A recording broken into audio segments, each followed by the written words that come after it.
Hello മച്ചുമാരെ, welcome back to Mallu explainer. കഴിഞ്ഞ ആഴ്ച നമ്മളൊരു സിനിമ ചെയ്തിട്ടുണ്ടായിരുന്നു, 10 Days of Good Man എന്ന് പറഞ്ഞിട്ട്. ഒരു ടർക്കിഷ് മൂവിയാണ്. അതിൽ ആ ഒരു ട്വിസ്റ്റും ക്ലൈമാക്സ് ഒക്കെ നിങ്ങൾക്ക് ഒരുപാട് പേർക്ക് ഭയങ്കര ഇഷ്ടമായെന്ന് ആ കമന്റ് ബോർഡ്സ് കണ്ടപ്പോൾ എനിക്ക് മനസ്സിലായി. അതുപോലെ തന്നെ ആ സിനിമയുടെ രണ്ടാം ഭാഗമാണ് ഇന്ന് പറയാൻ പോകുന്നത്. പക്ഷേ ആദ്യ ഭാഗം കാണേണ്ട ഒരാവശ്യമില്ല, ഇത് വേറെ തന്നെ കഥയാണ്. ആ കഥയിൽ ഞാൻ പറഞ്ഞതുപോലെ തന്നെ ഈ കഥ ഒരിക്കലും നിങ്ങളെ നിരാശപ്പെടുത്താൻ പോകുന്നില്ല. കിടിലൻ ട്വിസ്റ്റ്, കിടിലൻ ത്രില്ല്, അവസാനം ഒരു മരണമാസ റിവെഞ്ചും. അതായത് ഈ കഥയിലെ കഥാനായകനായിട്ടുള്ള സാദിക്ക് 2 കേസുകളാണ് ഒരുമിച്ച് അന്വേഷിച്ച് മുന്നോട്ടേക്ക് പോകുന്നത്. ഒരു മിസ്സിംഗ് കേസും അതുപോലെ തന്നെ ഒരു മർഡർ കേസും. ഞാൻ ഇടയ്ക്ക് പറയാറില്ലേ, ചില കഥകൾ പറയുമ്പോൾ ഞാൻ ഭയങ്കര കോൺഫിഡന്റ് ആയിരിക്കുന്നു. ഈ കഥ പറയുമ്പോഴും ഞാൻ ഭയങ്കര കോൺഫിഡന്റ് ആട്ടോ. അപ്പൊ തീർച്ചയായിട്ടും ഒരു ബോറും ഇല്ലാതെ കണ്ടിരിക്കാം. പക്ഷേ നന്നായിട്ട് ഈ കഥയിൽ ശ്രദ്ധിക്കണം കേട്ടോ. ഒരുപാട് ക്യാരക്ടേഴ്സ് വന്നു പോകുന്നുണ്ട്. അപ്പൊ നമുക്ക് നേരെ ആ ഒരു കഥയിലേക്ക് പോവല്ലേ. സിനിമയുടെ ആരംഭത്തിൽ തന്നെ നമ്മുടെ കഥാനായകനായിട്ടുള്ള സാദിക്ക് ലൈഫിൽ ഒരുപാട് പ്രശ്നങ്ങൾ ഉണ്ടായ ആളാണ്. പക്ഷേ ഇപ്പൊ എന്താണെന്നറിയില്ല, ഒരു ഡെസേർട്ട് റോഡിലൂടെ വളരെ വേഗത്തിൽ സാദിക്ക് അയാളുടെ വണ്ടി ഓടിച്ചങ്ങനെ പൊക്കോണ്ടിരിക്കുകയാണ്. പെട്ടെന്ന് എന്താണ് സംഭവിച്ചത് എന്നറിയില്ല. കാറ് ഡ്രിഫ്റ്റ് ആവുകയാണ്, തകിടം മറിഞ്ഞ് വീഴുന്നുണ്ട്. പിന്നെ ആരൊക്കെയോ ആണ് സാദിക്കിനെ ഹോസ്പിറ്റലിൽ എത്തിച്ചത്. എന്നാൽ 2-3 ദിവസം കഴിഞ്ഞപ്പോൾ ഒരു 2 ആൾക്കാർ വന്നിട്ട് ഈ സാദിക്കിനെ ഹോസ്പിറ്റലിന് പൊക്കി നേരെ മറ്റൊരാളുടെ അടുത്തേക്ക് കൊണ്ടുപോവാണ്. ഈ നാട്ടിലെ തന്നെ ഏറ്റവും വലിയ ഗ്യാങ്സ്റ്റർ ആയിട്ടുള്ള ഖാലിദിന്റെ അടുത്തേക്ക്. കഴിഞ്ഞ ഭാഗം കണ്ടവർക്ക് ഖാലിദ് എന്ന ഒരു ഗ്യാങ്സ്റ്ററിനെ അറിയായിരിക്കുമല്ലേ. എന്തായാലും ഖാലിദിന്റെ ഈ 2 ആൾക്കാർ സാദിക്കുമായിട്ട് പോകുന്ന സമയത്ത് എന്തോ ഒരു നാറ്റം പോലെ. നോക്കുമ്പോൾ എന്താ, ബേക്കിലിരുന്ന് നമ്മുടെ സാദിക്ക് പെയിന്റിലും മുള്ളിയിരിക്കുകയാണ്. ആക്ച്വലി ലൈഫിൽ ഒരുപാട് പ്രശ്നങ്ങൾ ഉണ്ടെങ്കിലും ഇപ്പൊ എന്താണ് സാദിക്കിന് പറ്റിയെന്ന് അറിയില്ല കേട്ടോ. ഇവര് വേഗം തന്നെ പുറത്തേക്ക് വന്നിട്ട് അവന്റെ പാന്റെല്ലാം ഊരി കൊടുക്കുകയാണ്. ഇവൻ എന്താ കാണിച്ചതെന്നൊക്കെ ചോദിക്കുന്നുണ്ട്. ഇതിനിടയിൽ പാന്റിലും മുള്ളി നിൽക്കുന്ന സാദിക്ക് പറയാണ്, എന്റെ പെയിൻ കില്ലർ ടാബ്ലറ്റ് ഇതാ ആ പെയിന്റിലുള്ളത്, അതൊന്നും തരുമെന്ന്. നീ മിണ്ടാതെ അവിടെ ഇരുന്നോ, എല്ലാം ബോസിന്റെ അടുത്തേക്ക് ചെന്നിട്ട് ബോസ് തീരുമാനിക്കുന്ന പറയണം. അങ്ങനെ ഖാലിദിന്റെ അടുത്തേക്ക് ഇപ്പൊ സാദിക്കിനെ കൊണ്ടുപോകുന്നുണ്ട്. കുറച്ചേരം ഖാലിദ് സാദിക്കിനെ അങ്ങനെ നോക്കി നിൽക്കുകയാണ്. എടാ, നിനക്ക് എന്താ പറ്റിയത്? എനിക്ക് എത്ര കാശ് തരാണ്ടെന്ന് വല്ല ബോധമുണ്ടോ? പോരാത്തതിന് എന്റെ കാറ് കൊണ്ടുപോയി മറിച്ചിട്ടിട്ടുണ്ട്. ഈ കാശൊക്കെ ഞാൻ നിന്റെ കയ്യിൽ നിന്ന് എങ്ങനെ മേടിക്കും? നീ ആണെങ്കിൽ പണിക്കും പോകില്ല, വെറുതെ നടക്കുകയാണ്. അതുകൊണ്ട് തന്നെ കഴിഞ്ഞ 2 വർഷം മുന്നേ നീ എനിക്ക് വേണ്ടി ഒരു ജോലി ചെയ്തായിരുന്നല്ലോ. അതായത് കാണാതായ തൗഫീഖിനെ തേടി കണ്ടുപിടിച്ചു കൊടുത്തില്ലേ. അപ്പൊ ഈ കഥ പുതുതായിട്ട് കേൾക്കുന്നവർക്ക് പ്രശ്നമൊന്നും ഇല്ല കേട്ടോ. അതായത് 2 വർഷം മുന്നേ ഈ ഒരു ഗ്യാങ്സ്റ്റർക്ക് വേണ്ടിയിട്ട് കാണാതായ തൗഫീഖ് എന്ന് പറഞ്ഞൊരു പയ്യനെ നമ്മുടെ സാദിക്ക് തേടി കണ്ടുപിടിച്ചു കൊടുത്തിട്ടുണ്ട്. സോ ആ കാര്യമാണ് ഖാലിദ് ഇപ്പൊ പറയുന്നത്. അപ്പൊ 2 വർഷം മുന്നേ സാദിക്ക് ചെയ്തു കൊടുത്തതുപോലെ ഇപ്പോഴും ഒരു ഹെൽപ്പ് ചെയ്യണമെന്ന് പറയാണ്. ഫെർഹാത്ത് എന്ന് പറഞ്ഞിട്ടുള്ള ഒരു പയ്യനെ കാണാതായിട്ടുണ്ട്. എന്നാൽ ആ സാദിക്കിനെ പോലെ കാശില്ലാത്ത ഒരാളൊന്നുമല്ല, ഭയങ്കര റിച്ച് ആയിട്ടുള്ള വലിയ വലിയ കസിനോ, ബാറുകൾ, അവിടെയൊക്കെ ചുറ്റി കിടക്കുന്ന വലിയൊരു റിച്ച് പയ്യനാണ് ഫെർഹാത്ത്. അപ്പൊ ഖാലിദിന് വേണ്ടി അവനെ കണ്ടുപിടിക്കണം. അതിനായിട്ട് തന്നെ ഇവന്റെ കൂടെ എപ്പോഴും ഈ ഖാലിദിന്റെ 2 ആൾക്കാരുണ്ടാവും. നേരത്തെ നമ്മൾ കണ്ട ആ ഒരു മുട്ട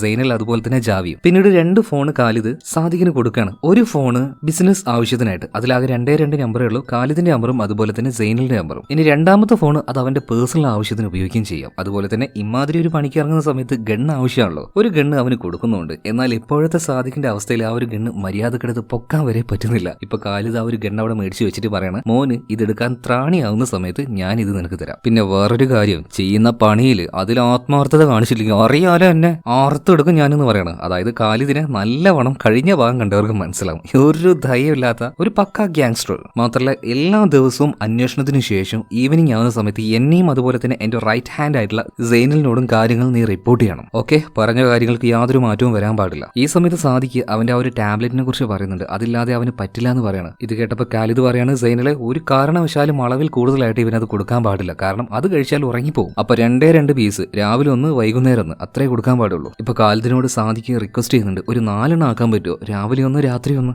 നോ ഒരിക്കലും പറ്റില്ല, കാരണം ഇത് ഓവർ കഴിച്ചു കഴിഞ്ഞാൽ നീ വല്ലാണ്ട് കിടന്ന് ഉറങ്ങും. അതുകൊണ്ട് 2 പിന്നീട് ഇവരവിടുന്ന് മറ്റൊരു അപ്പാർട്ട്മെന്റിലേക്ക് മാറ്റാണ്. അത് ഖാലിദിന്റെ അപ്പാർട്ട്മെന്റ് ആണ്. അവിടെ ഇവർ 3 പേരാണ് നിൽക്കാൻ പോകുന്നത്. സാദിക്കും ഈ ഖാലിദിന്റെ 2 ആൾക്കാരായിട്ടുള്ള സൈനലും അതുപോലെ തന്നെ ജാവിയും. ഈ സൈനലിന് ഒരു ഗേൾ ഫ്രണ്ട് ഉണ്ട് കേട്ടോ. അവൾ അങ്ങനെ അവന് പിരിഞ്ഞിരിക്കാൻ പറ്റില്ല. അതുകൊണ്ട് തന്നെ ഖാലിദ് അറിയാതെ സാദിക്കുണ്ടല്ലോ, അവനോട് പറഞ്ഞിട്ട് ഇപ്പൊ സൈനിൽ ആ ഒരു പെൺകുട്ടി അവിടെ നിർത്തുകയാണ്. അങ്ങനെ 1ാമത്തെ ദിവസം തീരുകയാണ്. അതായത് ഈ കഥയുടെ പേര് 10 Days of Bad Man എന്നാണ്. ആ 10 ഡേയ്സിൽ 10 ദിവസത്തിൽ ഒരു ദിവസം കഴിഞ്ഞിട്ടുണ്ട്. അങ്ങനെ 2ാമത്തെ ദിവസം സാദിക്ക് ഹാറ്റി എന്ന് പറഞ്ഞൊരു പെൺകുട്ടിയെ മീറ്റ് ചെയ്യുന്നുണ്ട്. അതായത് 2 വർഷം മുന്നേ ഖാലിദ് ഒരാളെ തേടി പിടിച്ചു കൊടുക്കാൻ പറഞ്ഞല്ലോ, തൗഫീഖ്. ആ തൗഫീഖിന്റെ അനിയത്തിയായിരുന്നു ഹാറ്റി. ആ സമയത്ത് സാദിക്കിന് ഈ ഹാറ്റിയുമായിട്ട് പരിചയം ഉണ്ടായിരുന്നു. അതുപോലെ ഹാറ്റിയുടെ ലൈഫിൽ ഒരുപാട് പ്രശ്നങ്ങൾ ഉണ്ടായതുകൊണ്ട് തന്നെ അവൾക്ക് വേണ്ടി കുറേയധികം പൈസ കൊടുത്ത് ഹെൽപ്പ് ചെയ്തതും സാദിക്കായിരുന്നു. കീശയെന്ന് കൊടുക്കല്ല ചെയ്തത്, മറ്റൊരു ട്രിക്കിലൂടെ അവൾക്ക് കുറച്ച് കാശ് എത്തിച്ചു കൊടുത്തു, അത്ര തന്നെ. ഇപ്പൊ ഹാറ്റിയെ സാദിക്ക് വിളിച്ചിരുത്തിയിരിക്കുന്നത് ഇതേപോലെ തന്നെ ഹെൽപ്പ് ചോദിക്കാനാണ്. ഫെർഹാത്ത് എന്ന് പറഞ്ഞ ഒരാളെ കാണാതായിട്ടുണ്ട്. കഴിഞ്ഞ തവണ നീ എന്നെ ഹെൽപ്പ് ചെയ്തതുപോലെ തന്നെ ഇത്തവണയും ഒന്ന് ഹെൽപ്പ് ചെയ്യാൻ പറ്റുമെന്ന് ചോദിക്കാൻ. കാരണം ഈ ടെക്നോളജി പരമായിട്ടുള്ള കാര്യങ്ങളിലൊക്കെ അവൾക്ക് അത്യാവശ്യം നോളജ് ഉണ്ട്. ഹാറ്റി പറയാണ്, തീർച്ചയായിട്ടും നിങ്ങൾ പറഞ്ഞ ഒരു ജോലി ചെയ്യാതിരിക്കാൻ കഴിയുമോ? അങ്ങനെ ഇവർ 2 പേരും നേരെ നമ്മുടെ സാദിക്കിന്റെ അപ്പാർട്ട്മെന്റിലേക്ക് പോവാണ്. അവിടെ എത്തി സാദിക്ക് ഒന്ന് ഫ്രഷ് ആയി വരുമ്പോഴേക്കും ചില കാര്യങ്ങൾ ഹാറ്റി കണ്ടുപിടിച്ചിട്ടുണ്ട്. അതായത് കാണാതായ ഈ ഫെർഹാദിന് ഒരു ഇൻസ്റ്റാഗ്രാം ഐഡി ഉണ്ട്, എന്നാൽ അതൊട്ടും ആക്റ്റീവ് അല്ല. അവൻ ആകെ ചെയ്തിരിക്കുന്ന കാര്യം ബഹാർ എന്ന പേരുള്ള ഒരു പെൺകുട്ടിയുടെ ഫോട്ടോയ്ക്ക് ലൈക്കും അതുപോലെ തന്നെ ചെറുതായിട്ട് കമന്റും കാര്യങ്ങളൊക്കെ ചെയ്തിട്ടുണ്ട്. വേറൊരു തരത്തിലുള്ള ആക്റ്റീവ്നെസ്സും അവന്റെ ഇൻസ്റ്റ ഐഡിയിൽ കാണാനില്ല. എന്നാൽ കുറച്ച് ദിവസമായിട്ട് ഈ ഫർഹാത്തിന്റെ ഐഡിയിൽ നിന്നും യാതൊരു റെസ്പോൺസും കിട്ടുന്നില്ല. അതായത് ഫർഹാത്തിന് ലൈക്കോ കമന്റോ ഒന്നുമില്ല. എന്നാൽ മറ്റൊരു ഐഡിയിൽ നിന്നും ഈ ബഹാറിന് ലൈക്കും കമന്റും കാര്യങ്ങളൊക്കെ വരുന്നുണ്ട്. അതിനർത്ഥം മിക്കവാറും ഈ ഫർഹാത്തിന്റെ ഫേക്ക് ഐഡി ആയിരിക്കും ആ ഒരു പുതിയ ഐഡി. മാത്രമല്ല ആ പുതിയ ഐഡിയിൽ അവന്റെ മുഖമോ കാര്യമൊന്നുമില്ല, ഒരു കാറിന്റെ പിക്ചർ മാത്രമേ ഉള്ളൂ. അപ്പൊ എന്റെ ഒരു ഇൻഡ്യൂഷൻ വെച്ച് നോക്കുകയാണെങ്കിൽ ബഹാർ എന്ന് പറഞ്ഞ ഒരു പെൺകുട്ടി ഉണ്ടല്ലോ, അവളെ നമ്മൾ ഫോളോ ചെയ്യുകയാണെങ്കിൽ ഫർഹാത്തിനെ കണ്ടുപിടിക്കാൻ പറ്റും. ആഹാ, ആള് കൊള്ളാലോ, ഹാറ്റിയെ ഈ സാദിക്ക് വെറുതെ അല്ല കൂടെ കൂട്ടിയിരിക്കുന്നത്. ഇതേ സമയത്ത് തന്നെ സാദിക്കിന് വേറൊരു കോള് വരികയാണ്. സാദിക്കിന്റെ ഒരു കൂട്ടുകാരിയായിട്ടുള്ള ഒരു വക്കീലാണ് മെയ്ഡ് വിളിച്ച് സാദിക്കിന് ഒരു ജോലി ഏൽപ്പിക്കുകയാണ്. ഏതോ ഒരു സൈക്കോട്ടിക് ഡോക്ടർ അവരുടെ കുടുംബത്തിൽ എന്തോ ഒരു പ്രശ്നമുണ്ട്, അപ്പൊ അതെന്താണെന്ന് പോയി നോക്കുമെന്ന് പറയാണ്. സോ മെയ്ഡ് പറഞ്ഞത് കൊണ്ട് തന്നെ അങ്ങോട്ടേക്ക് നേരെ സാദിക്ക് പോകാൻ തീരുമാനിക്കുകയാണ്. പ്രധാനമായിട്ടും പോകുന്നത് അതൊരു സൈക്കോട്ടിക് ഡോക്ടറാണല്ലോ, അവരോട് പറഞ്ഞ് ഒരു പ്രിസ്ക്രിപ്ഷൻ ഉണ്ടാക്കി മരുന്ന് മേടിക്കലാണ് പ്രധാന ലക്ഷ്യം. കാരണം ഈ കോളേജിന്റെ ആൾക്കാർ മരുന്ന് കൊടുക്കുന്നില്ലല്ലോ. അങ്ങനെ ഈ ഒരു ഡോക്ടറെ കാണാനായിട്ട് നേരെ ഒരു കഫേയിലേക്ക് ചെല്ലുന്നുണ്ട്. അവിടെ വെച്ചിട്ട് ഈ ഡോക്ടറെ മീറ്റ് ചെയ്തു. ഡോക്ടർ പിന്നീട് കാര്യങ്ങൾ പറയാണ്. ഇവർക്കൊരു അങ്കിൾ ഉണ്ട്, അതായത് അമ്മയുടെ അനിയൻ അത്യാവശ്യം റിച്ച് ആയിട്ടുള്ള ആളാണ്. അവരുടെ വീട്ടിൽ രണ്ടുപേര് ജോലി ചെയ്യുന്നുണ്ടായിരുന്നു, 2 കപ്പിൾസ് ആണ്. പക്ഷെ ഒരു ഘട്ടത്തിൽ ഇവർ രണ്ടുപേരും കള്ളന്മാരാണെന്ന് അങ്കിളിന് മനസ്സിലായി. അതുകൊണ്ട് എത്രയും പെട്ടെന്ന് അവരോട് ഇവിടുന്ന് ഇറങ്ങി പോകാൻ പറഞ്ഞു. എന്നാൽ ആ ഒരു വീട് വിട്ട് പോകുന്നതിന് മുന്നേ അവരൊരു കാര്യം തീരുമാനിച്ചു, എന്തായാലും പോവാണ്, ഇവിടുന്ന് മോഷ്ടിച്ചിട്ട് പോവാന്ന്. അങ്ങനെ അങ്കിളും ഭാര്യയും വീട്ടിലില്ലാത്ത സമയം നോക്കി അവർ മോഷ്ടിക്കാൻ കയറി. എന്നാൽ അവരവിടെ ഉണ്ടായിരുന്നു. ആ രണ്ടുപേരും വേറൊരു നിവൃത്തി ഇല്ലാത്തത് കൊണ്ട് അങ്കിളിനെയും ഭാര്യയും കൊല്ലാൻ ശ്രമിച്ചു. അങ്കിള് മരണപ്പെട്ടുപോയി, പക്ഷെ ആന്റിക്ക് കുഴപ്പമൊന്നുമില്ല. എന്നാൽ ഈ ഒരു സംഭവത്തിന് ശേഷം അവരെ രണ്ടുപേരെയും കാണാനില്ല. അപ്പോൾ ഈ ഒരു കേസാണ് നിങ്ങൾ അന്വേഷിക്കേണ്ടത്. ഇത് കേട്ടപ്പോൾ സാദിക്ക് ചോദിക്കാണ്, ഇതിലിപ്പോ ഞാൻ എന്ത് കണ്ടുപിടിക്കാനാ, നീ തന്നെ എല്ലാം ഇങ്ങോട്ടേക്ക് പറഞ്ഞില്ലേ. ഇപ്പൊ ആ ഒരു ഡോക്ടർ പറയാണ്, ഇവിടെ എല്ലാ പ്രശ്നം കിടക്കുന്നത് എന്റെ അമ്മ, അതായത് എന്റെ അങ്കിളുടെ ചേച്ചി. അമ്മ ഒരുപാട് ഈ ഡിറ്റക്റ്റീവ് നോവലും കാര്യങ്ങളൊക്കെ വായിച്ചിട്ടുണ്ട്. അതുകൊണ്ട് തന്നെ ഈ അന്വേഷണം നടത്തിയ പോലീസുകാർ ഇതിലെന്തോ തിരിമറി നടത്തിയിട്ടുണ്ടെന്നാണ് എന്റെ അമ്മ വിശ്വസിക്കുന്നത്. അമ്മയ്ക്ക് എന്തോ അതിനുശേഷം മാനസികമായിട്ട് തന്നെ വല്ലാത്തൊരു ബുദ്ധിമുട്ട് തോന്നുന്നതായിട്ട് എനിക്ക് തോന്നിയിട്ടുണ്ട്. അതുകൊണ്ട് നിങ്ങളൊന്ന് വന്ന് ചെറുതായിട്ട് ആ ഒരു കേസ് അന്വേഷിക്കുന്നത് പോലെ കാണിക്കുക. പോലീസിന്റെ അന്വേഷണം അത് റൈറ്റ് ആയിരുന്നു, ശരിയായിരുന്നു എന്ന് അമ്മയെ പറഞ്ഞ് ബോധ്യപ്പെടുത്തുക. അത്ര ചെയ്താൽ മതി എന്ന് പറയണം. ഓക്കെ, ഞാൻ ഈ ഒരു ജോലി ഏറ്റെടുക്കാൻ സാധിക്കും പറയണം. പക്ഷെ അതിന് മുന്നേ ആയിട്ട് എനിക്ക് കുറച്ച് പെയിൻ കില്ലേഴ്സ് നിങ്ങൾ തരണം എന്ന് പറയണം. ഓക്കെ എന്ന് ഈ സൈക്കോട്ടിക് ഡോക്ടറും പറയുന്നുണ്ട്. ഇതിനുശേഷം ഈ ഒരു ഡോക്ടറിന്റെ അമ്മയെ കാണാൻ വേണ്ടി അവരുടെ വീട്ടിലേക്ക് പോവാണ്. അതേ നേരം തന്നെ സാദിക്ക് അവന് പരിചയമുള്ള മറ്റൊരു ഡിറ്റക്റ്റീവ് ഉണ്ട്, ഒരു ലേഡിയാണ് സെയിനോട് പറഞ്ഞിട്ട് ഈ മരിച്ചുപോയ അങ്കിളിനെ കുറിച്ച് ഒന്ന് അന്വേഷിക്കാൻ പറയണം. നോക്കുമ്പോൾ ഇയാൾക്കൊരു മെഡിക്കൽ കമ്പനി ഉണ്ട്, പേര് KS കോർപ്പറേഷൻ. അപ്പൊ അതുമായി ബന്ധപ്പെട്ട് കൂടുതലായിട്ടുള്ള എല്ലാ കാര്യങ്ങളും അന്വേഷിച്ച് സാദിക്കൊന്ന് പറയാൻ പറയുന്നുണ്ട്. ഇതിനുശേഷം നേരെ ഡോക്ടറുടെ അമ്മയെ കാണാൻ വേണ്ടി ചെല്ലുകയാണ്. സാദിക്കിനെ കണ്ടപാട് തന്നെ ഇവൻ ഈ ഒരു കേസ് അന്വേഷിക്കാനുള്ള ത്രാണി ഉണ്ടോ നോക്കാനായിട്ട് അവളുടെ അമ്മ ഒരു ചോദ്യം ചോദിക്കുന്നുണ്ട്. വളരെ മൃഗീയമായ ദുരൂഹമായ ഒരു കൊലപാതകം അത് നടന്നു കഴിഞ്ഞാൽ നിങ്ങൾ ആദ്യം ആര് സംശയിക്കുന്നു ചോദിക്കുകയാണ്. ഇപ്പോ നമ്മുടെ സാദിക്കൊന്ന് ആലോചിച്ചിട്ട് ഒരു കാര്യം പറയുന്നുണ്ട്. നിങ്ങൾ വായിക്കുന്ന നോവലിലെ പോലെയല്ല യഥാർത്ഥത്തിൽ ഒരു കൊലപാതകം നടന്നു കഴിഞ്ഞാൽ ഞങ്ങളുടെ ആദ്യത്തെ സസ്പെക്ട് എന്ന് പറയുന്നത് ആ മരിച്ച ആളുടെ ഏറ്റവും അടുത്ത സർക്കിളിൽ നിൽക്കുന്ന ആൾക്കാരായിരിക്കും. അങ്ങനെയുള്ള ആൾക്കാരെയാണ് ഞങ്ങൾ ആദ്യം സംശയിക്കുക. എന്തായാലും ഈ ഡോക്ടറുടെ അമ്മ പ്രതീക്ഷ അതേ ഉത്തരം തന്നെയാണ്. അപ്പൊ നമ്മുടെ സാദിക്കില് അമ്മ ഒന്ന് ഇംപ്രസ് ആയിട്ടുണ്ട്. അതുകൊണ്ട് തന്നെ ഡോക്ടറോട് പറയണം, മോളെ പുറത്തുനിന്ന് ആ ഒരു നായ കുരക്കുന്നില്ലേ, അതിലൊന്ന് പോയിട്ടൊന്ന് ശരിയാക്കിയ. മോള് പോയി കഴിഞ്ഞ ഉടനെ തന്നെ അമ്മ ഇപ്പോൾ സാദിക്കിനോട് ഒരു കാര്യം പറയുന്നുണ്ട്. ഈ കാര്യം തന്നെയാണ് ഞാൻ എല്ലാവരോടും പറയുന്നത്. നമ്മുടെ കുടുംബത്തിൽ തന്നെ പെട്ട ആരും ഒരാളാണ് എന്റെ അനിയനെ കൊന്നിരിക്കുന്നത്. പക്ഷെ ആരും ഇത് വിശ്വസിക്കുന്നില്ല.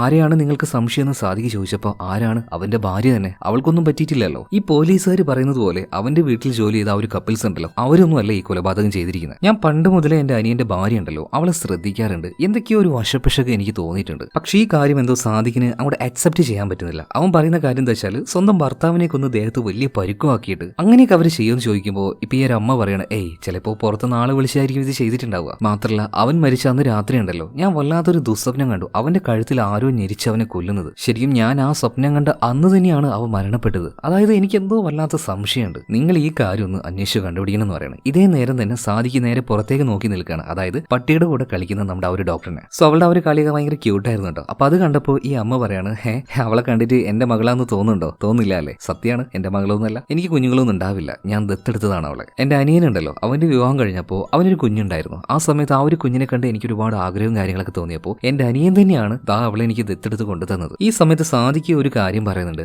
ആദ്യം നിങ്ങളുടെ അനിയനെ കുറിച്ച് പറ, എന്നിട്ട് നിങ്ങളെ കുറിച്ച് കേൾക്കാന്ന് പറയണം. എന്റെ അനിയന് 2 മക്കളുണ്ട്. മൂത്തതൊരു പെണ്ണാണ്, നന്നായിട്ട് പഠിക്കുകയായിരുന്നു, ഒരു ഡോക്ടർ തന്നെയാണ്, അവനെ പോലെ തന്നെ. രണ്ടാമത്തേത് ഒരു ചെറുക്കനാണ്. സത്യം പറയാലോ ഭയങ്കര അറാത്തലാണ്. അവന്റെ കാശ് മുഴുവൻ തിന്നും കുടിച്ചും തീർക്കുക, ഒരു ജോലിക്കും പോയില്ല. ഇനി എന്റെ സംശയം ഉണ്ടല്ലോ, അതായത് എന്റെ അനിയനെ കൊന്നത് അവന്റെ ഭാര്യ തന്നെയാണുള്ള ആ ഒരു സംശയം, അത് കൺഫേം ആയത് ആ വീട്ടിൽ ജോലി ചെയ്തിരുന്ന മറ്റൊരു ചെറുക്കനുണ്ട്, ബട്ട്ലർ. അവനാണ് എന്നോട് ഈ കാര്യം പറഞ്ഞത്. അതായത് അവിടെ ജോലി ചെയ്തിരുന്ന ആ ഒരു കപ്പിളല്ല ഈ ഒരു കൊലപാതകം ചെയ്തത്. അവന് സംശയം എന്റെ അനിയന്റെ ഭാര്യയെ തന്നെയാണ്. വേണമെങ്കിൽ അവന്റെ നമ്പറും കാര്യങ്ങളും ഞാൻ നിനക്ക് തരാം, നീ തന്നെ നേരിട്ട് പോയി ചോദിച്ചോ എന്ന് പറയണം. ഇതിനുശേഷം സാദിക്ക് ഇവിടുന്ന് തിരിച്ചു പോകുന്നുണ്ട്. പോകുന്ന സമയത്ത് ഈ ജോലിക്കായിട്ട് അവൻ ഇങ്ങോട്ടേക്ക് കൊണ്ടുവന്ന ഈ അമ്മയുടെ മകളുണ്ടല്ലോ, ആ ഒരു ഡോക്ടർ ചോദിക്കുകയാണ്, ചോദിക്കുകയാണ് എന്തായി കാര്യങ്ങളൊക്കെ.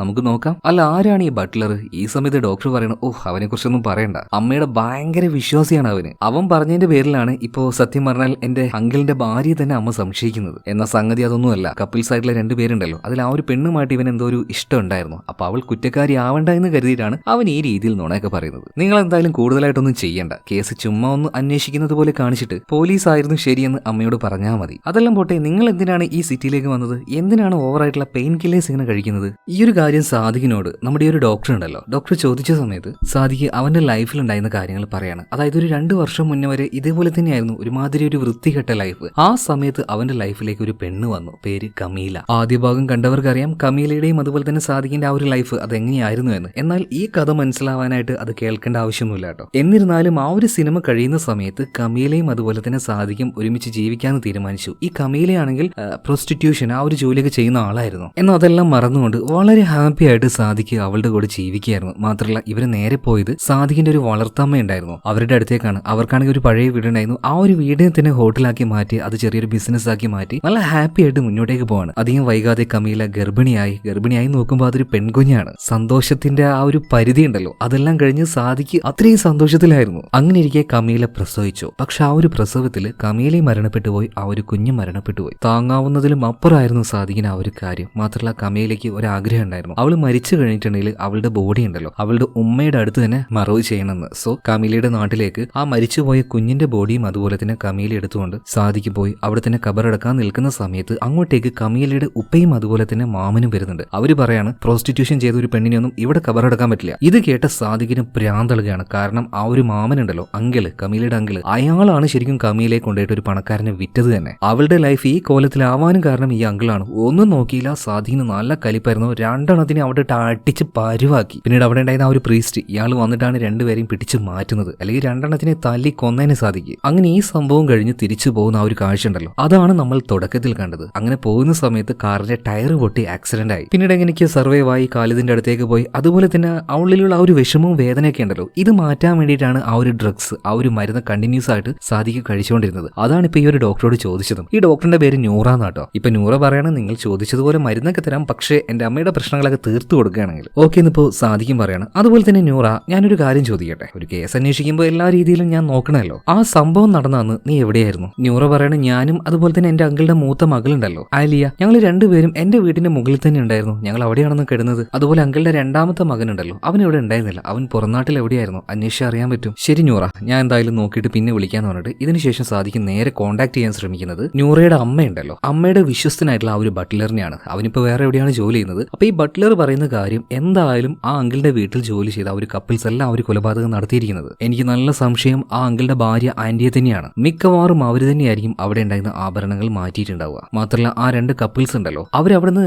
പോയതൊന്നുമല്ല, ആ വീട്ടിൽ തന്നെ നായി നോക്കുന്ന ഒരാളുണ്ട്, ജോണി. അപ്പൊ ഈ ജോണി പുതിയ എന്തോ ഒരു ജോലി മേടിച്ചു കൊടുക്കാന്ന് പറഞ്ഞിട്ട് അവരെങ്ങോട്ടോ കൊണ്ടുപോയതാണ്. നിങ്ങൾ പോയിട്ട് വേണമെങ്കിൽ ആ ഒരു ജോണിയോട് തന്നെ കാര്യങ്ങൾ അന്വേഷിച്ച് നോക്കിക്കോ എന്ന് പറയണം. ഓക്കെ, കപ്പിൾസ് എങ്ങോട്ടേക്കാണ് ഇനി ജോലിക്ക് പോയതെന്ന് അറിയണമെങ്കിൽ ആ ജോണിയുടെ അടുത്തേക്ക് പോകണം, അവനോട് കാര്യങ്ങൾ ചോദിക്കണം. പക്ഷേ ഈ കൊലപാതകം മാത്രമല്ലല്ലോ സാദിഖിനെ അന്വേഷിക്കേണ്ടത്. ഖാലിദ് ഏൽപ്പിച്ച ആ ഒരു ജോലി ഉണ്ടല്ലോ, ഫെർഹാദ് എന്ന് പറഞ്ഞ ആ ഒരു പയ്യനെ കൂടെ തേടി കണ്ടുപിടിക്കണമല്ലോ. 2 കേസാണ് ഒരുമിച്ച് സാദിഖ് അന്വേഷിക്കുന്നത്. ഫെർഹാദ് ആണെങ്കിൽ നല്ല റിച്ച് ആയിട്ടുള്ള ഒരു പയ്യനാണ്, അതുകൊണ്ട് തന്നെ അവൻ പോവാറുള്ള വലിയ വലിയ ബാറും കാര്യങ്ങളൊക്കെ ഉണ്ട്. സോ അവിടെ പോയിട്ട് ഇങ്ങനെ അന്വേഷിക്കുന്ന സമയത്ത് ഒരു കാര്യം ഇപ്പൊ സാദിഖ് അറിയുന്നുണ്ട്. അതായത് 2-3 ദിവസങ്ങൾക്ക് മുന്നേ ആയിട്ട് ഈ ഫെർഹാദിനെ അന്വേഷിച്ചുകൊണ്ട് ആരും ഒരാൾ ഇങ്ങോട്ടേക്ക് വന്നിട്ടുണ്ട്. സോ ആ ഒരു കാര്യം ഇപ്പോൾ സൈനലിനോട് പറയണം, അതായത് ആ ഒരു മൊട്ട ഖാലിദിന്റെ വലങ്കൈ. അപ്പൊ സൈനൽ പറയണം, നമ്മളെ പോലെ തന്നെ വേറെ ആരെങ്കിലും അവനെ തേടി നടക്കുന്നുണ്ടാവും. എന്നാ പ്രശ്നം അതല്ല, ആ തേടി വന്ന ആളുണ്ടല്ലോ, ഇനി എങ്ങാനും ഫെർഹാദ് വന്നാൽ വിളിച്ചറിയിക്കണം എന്ന് പറഞ്ഞിട്ട് കൊടുത്ത നമ്പർ അത് നമ്മുടെ സാദിഖിന്റെ നമ്പറാണ്. അതെങ്ങനെ സംഭവിക്കും? സാദിഖ് ഈ കേസ് എടുത്തിട്ട് തന്നെ ആകെ 3 ദിവസം ആവുന്നേ ഉള്ളൂ. എന്നാൽ 3-4 ദിവസം മുന്നേ, അതായത് സാദിഖ് ഈ കേസ് എടുക്കുന്നതിന് മുന്നേ ആണ് ഒരാൾ വന്ന് ഇവിടെ എൻക്വയറി ചെയ്തതും അതുപോലെ തന്നെ അവന്റെ പേരും ഡീറ്റെയിലും കൊടുത്തതും. അതെന്തിനാ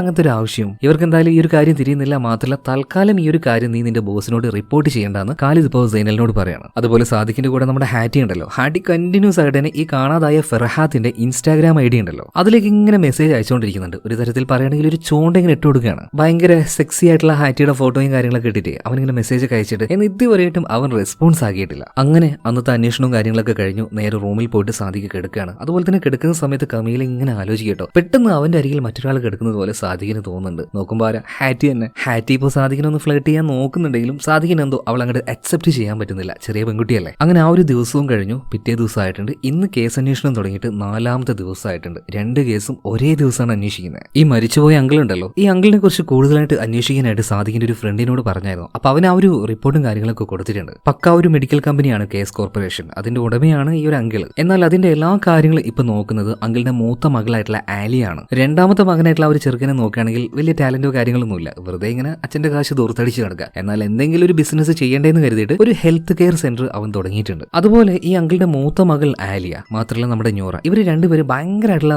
ഫ്രണ്ട്സ് ആണ്. രണ്ടുപേരും ഒരുമിച്ച് ഒരുപാടധികം സോഷ്യൽ വർക്കും കാര്യങ്ങളൊക്കെ ചെയ്യുന്നുണ്ടായിരുന്നു. ഈ കാര്യങ്ങളൊക്കെ സാദിഖിനോട് പറയുന്നത്, സാദിഖ് ഒരാളോട് അന്വേഷിക്കാൻ പറഞ്ഞല്ലോ, ആ ആളാണ്. ആ ആള് മറ്റൊരു കാര്യം കൂടെ പറയുന്നുണ്ട്. ഇവരുടെ രണ്ടുപേരുടെയും ഫോട്ടോ നോക്കുമ്പോൾ പലരും പറയുന്നത് രണ്ടുപേരും ട്വിൻസ് ആണെന്നാണ്. ചുമ്മാ പറയുന്നതാണ്, കാരണം എപ്പോഴും ഇവര് ഒരുമിച്ചേ നടക്കുള്ളൂ. അതുപോലെ തന്നെ വേറൊരു കാര്യം ശ്രദ്ധിച്ചോ, രണ്ടുപേരുടെ പല ഫോട്ടോസും ഞങ്ങൾ പരിശോധിച്ച് നോക്കിയിട്ടുണ്ട്. പക്ഷെ ഒന്നിലും ഒരു ആൺകുട്ടിയെ പോലും കാണാനില്ല. അപ്പൊ കാര്യം എന്താന്ന് മനസ്സിലായിട്ടുണ്ടാവുമല്ലോ. അതായത് രണ്ടുപേരും ലെസ്ബിയൻസ് ആണോ എന്നൊരു സംശയമുണ്ട്. കൺഫേം അല്ല കേട്ടോ. ഇതേ നേരം തന്നെ ബട്ട്ലർ പറഞ്ഞ ആളുണ്ടല്ലോ, അതായത് അങ്കിളുടെ വീട്ടിലെ നായ നോക്കുന്ന ആള് ജോണിയെ നോക്കിക്കൊണ്ട് അയാളുടെ അഡ്രസ്സിലേക്ക് നമ്മുടെ സൈനൽ പോയിട്ടുണ്ട് കേട്ടോ. എന്നാൽ അവിടെ ജോണി ഉണ്ടായിരുന്നില്ല, പകരം അയാളുടെ കൂടെ വർക്ക് ചെയ്യുന്ന ആളായിരുന്നു. ഈ ജോണി എനിക്ക് കിട്ടണമെങ്കിൽ ഇയാളുടെ ഒരു മകളുണ്ട് ഫിസ, അവളോട് പോയി അന്വേഷിച്ചാൽ മതി എന്നൊക്കെ പറഞ്ഞിട്ടുണ്ട്. സോ ഈ കാര്യങ്ങൾ അത് അതുപോലെ തന്നെ സാദിഖിനോട് പറയാണ്. സാദിഖിന് ആകെ ഭ്രാന്ത് പിടിക്കുകയാണ്. ഒരാൾ അന്വേഷിച്ച് മറ്റൊരു സ്ഥലത്തേക്ക് പോയാൽ അയാൾ മറ്റൊരാളുടെ പേര് പറയണം. ഇതിങ്ങനെ പോവാന്നല്ലാതെ ഒരു കാര്യം കൂടെ കിട്ടുന്നില്ലല്ലോ. എന്തായാലും അന്നത്തെ ജോലിയെല്ലാം കഴിഞ്ഞ് ഇവരെല്ലാവരും ഇവരുടെ ആ ഒരു അപ്പാർട്ട്മെന്റിലേക്ക് വരുന്ന സമയത്ത് ഇവർക്ക് ഒരു ടിസ്റ്റ് കൊടുക്കുകയാണ്. ആര്? നമ്മുടെ ഗ്യാങ്സ്റ്റർ ആയിട്ടുള്ള ഖാലിദ് തന്നെ. ഖാലിദ് ആകെ ഹാലിളകി, അതായത് ഭ്രാന്ത് പിടിച്ച് നിൽക്കുകയാണ്. ഖാലിദ് ഒരു ജോലി കൊടുത്തിട്ട് അത് മര്യാദക്ക് നോക്കാതെ സാദിഖ് ഇപ്പൊ മറ്റൊരു കേസിന്റെ പിന്നാലെയാണല്ലോ. എന്നാൽ ഈ സാദിഖിന്റെ അന്വേഷണങ്ങൾ ഓരോന്നും ഓരോ ഘട്ടത്തിൽ റിപ്പോർട്ട് ചെയ്യാനായിട്ട് ഇയാളുടെ റൈറ്റ് ഹാൻഡ് ആയിട്ടുള്ള സൈനലിനോട് പറഞ്ഞു. സൈനൽ ആ കാര്യം റിപ്പോർട്ട് ചെയ്തുമില്ല. അപ്പൊ ആ ഒരു കലിപ്പിൽ സൈനലിനെ അടിച്ചൊരു പരിവാക്കിയിട്ട് മര്യാദക്ക് ഇവിടുന്ന് പോയിക്കോ, ഇനി നീ ജോലിക്ക് വേണ്ടെന്ന് പറയണം. എന്നാൽ സാദിഖ് പറയാണ്, അവനില്ലാതെ ഞാൻ ഈ ഒരു ജോലി ചെയ്യില്ല.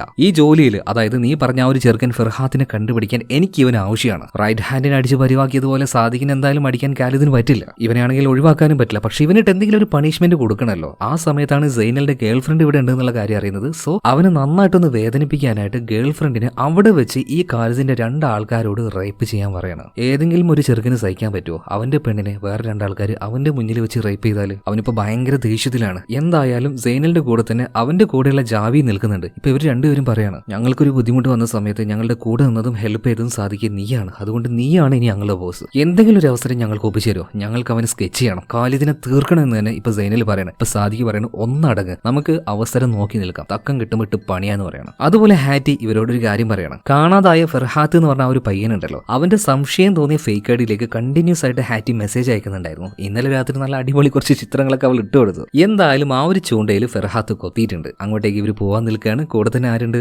സാദിഖുണ്ട്, അതുപോലെ തന്നെ സൈനലും ജാവിയുണ്ട്. പക്ഷേ ഇനി ഇവർ ഓരോ കാര്യങ്ങൾ ചെയ്യാൻ പോകുമ്പോഴും ഖാലിദ് കൊടുത്ത ആ ഒരു 2 ഫോണും അതുപോലെ തന്നെ അയാളുടെ വാഹനം ഉപയോഗിക്കാൻ പോകുന്നില്ല. കാരണം ഇവരെവിടെ പോയാലും ഖാലിദ് ട്രേസ് ചെയ്യുന്നത് ആ ഫോണും അതുപോലെ തന്നെ ആ വാഹനം ഉപയോഗിച്ചാണ്. പിന്നീട് ഇവരെല്ലാവരും കൂടിയിട്ട് ഹാറ്റി പറഞ്ഞ ആ ഒരു സ്ഥലത്തേക്ക് പോവാണ്. കാരണം അവിടെയാണ് ഫെർഹാത്ത് ഉള്ളത് എന്നൊരു സംശയമുണ്ട്. നേരെ അവർ അങ്ങോട്ടേക്ക് ചെല്ലുകയാണ്. ഇവർ വിചാരിച്ചതുപോലെ തന്നെ ഹാറ്റിയുടെ ആ ഒരു ചൂണ്ട അത് കറക്റ്റ് ആയിരുന്നു, ഫെർഹാത്ത് തന്നെയായിരുന്നു അത്. ഫെർഹാത്തിനെ കൈയോടെ പൊക്കുകയാണ്. മാത്രമല്ല ഗൺ പോയിന്റിൽ നിർത്തുകയാണ്. ചെറുക്കൻ വെറും പേടിത്തൊണ്ടരാണ് കേട്ടോ. കിടന്ന് നിലവിളിക്കാൻ തുടങ്ങുകയാണ്. അയ്യോ സാറേ എന്നെ ഒന്നും ചെയ്യല്ലേ എന്ന് പറഞ്ഞിട്ട്. മാത്രമല്ല ഈ ഫെർഹാത്തിന് സാദിഖിന്റെ പേര് വരെ അറിയാം. അപ്പൊ സാദിഖ് നിങ്ങൾ എന്നെ കൊല്ലല്ലേ, ദയവ് ചെയ്തിട്ട് എന്നെ വിടണം എന്നൊക്കെയാ പറയുന്നത്. അപ്പൊ സാദിഖ് ആകെ ഞെട്ടിപ്പോയി. നിനക്ക് എങ്ങനെയാണ് എന്റെ പേര് അറിയുന്നത്? ഞാൻ ആദ്യമായിട്ടല്ലടാ നിന്നെ കാണുന്നത്. ഈ സമയത്ത് ഫെർഹാത്ത് പറയുന്നത്, അല്ല നിങ്ങളല്ലേ കുറച്ച് ദിവസം മുന്നേ എനിക്ക് മെസ്സേജ് അയച്ചത്, നിങ്ങളുടെ ഗേൾ ഫ്രണ്ട് ഞാൻ കാരണം മരണപ്പെട്ടു പോയി, അതുകൊണ്ട് നിന്നെ ഞാൻ കൊല്ലാതെ വിടില്ല എന്നൊക്കെ പറഞ്ഞിട്ട്. ഇപ്പൊ സാദിഖിന് ആ കൺഫ്യൂഷൻ ആവുകയാണ്. ആര് മെസ്സേജ് അയച്ചു, എപ്പോ മെസ്സേജ് അയച്ചു, ഞാൻ നിന്നെ ആദ്യമായിട്ട് അവിടെ കാണുന്നത്. പിന്നീട് ഈ ഫെർഹാത്തിന്റെ ഫോൺ പരിശോധിച്ച് നോക്കുമ്പോൾ ശരിയാണ്, സാദിഖിന്റെ ഫോണിൽ നിന്നും ഫെർഹാത്തിന് ഇതുപോലെ തന്നെ മെസ്സേജ് വന്നിട്ടുണ്ട്, കൊല്ലുമെന്ന് ഭീഷണിപ്പെടുത്തിയിട്ട്. എന്നാൽ ആ ഒരു നമ്പർ പരിശോധിച്ചപ്പോഴാണ് മനസ്സിലായത്, ഖാലിദ് ഉണ്ടല്ലോ സാദിഖിന് 2 ഫോൺ കൊടുത്തില്ലേ, അതിലൊന്ന് അവന്റെ പേഴ്സണൽ യൂസിനായിരുന്നു.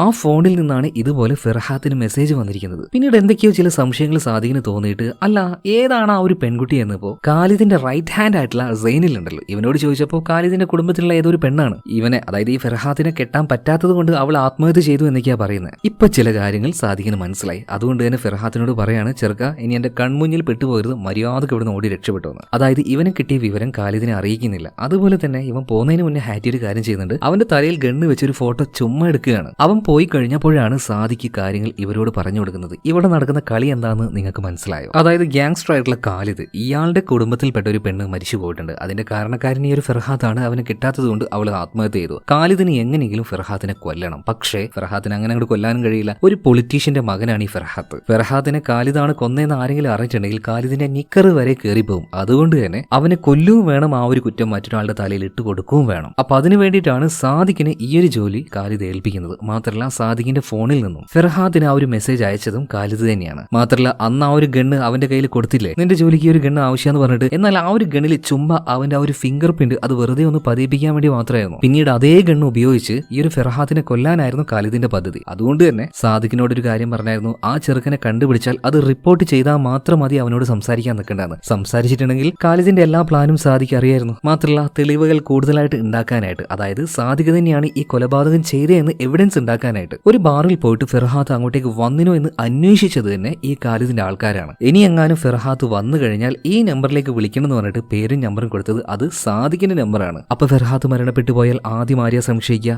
ആരോടാണ് ചോദ്യങ്ങൾ വരിക? ഈ സാദിഖിനോട് തന്നെ. അപ്പൊ ഖാലിദിന് ഫെർഹാദിനെ കൊല്ലുകയും വേണം, ആ കൊലപാതകം സാദിഖിന്റെ തലയിൽ ഇട്ടുകൊടുക്കുകയും വേണം. എല്ലാ കാര്യം സാദിഖിന് മനസ്സിലായി. ഈ കാര്യം സൈനലിനോടും പറയണം. ഖാലിദ് എന്തായാലും നമുക്കിട്ട് പണിയാൻ നോക്കി. അപ്പൊ തിരിച്ച് അവനിട്ട് നല്ലൊരു ഉഗ്രം പണി കൊടുക്കണ്ടേ?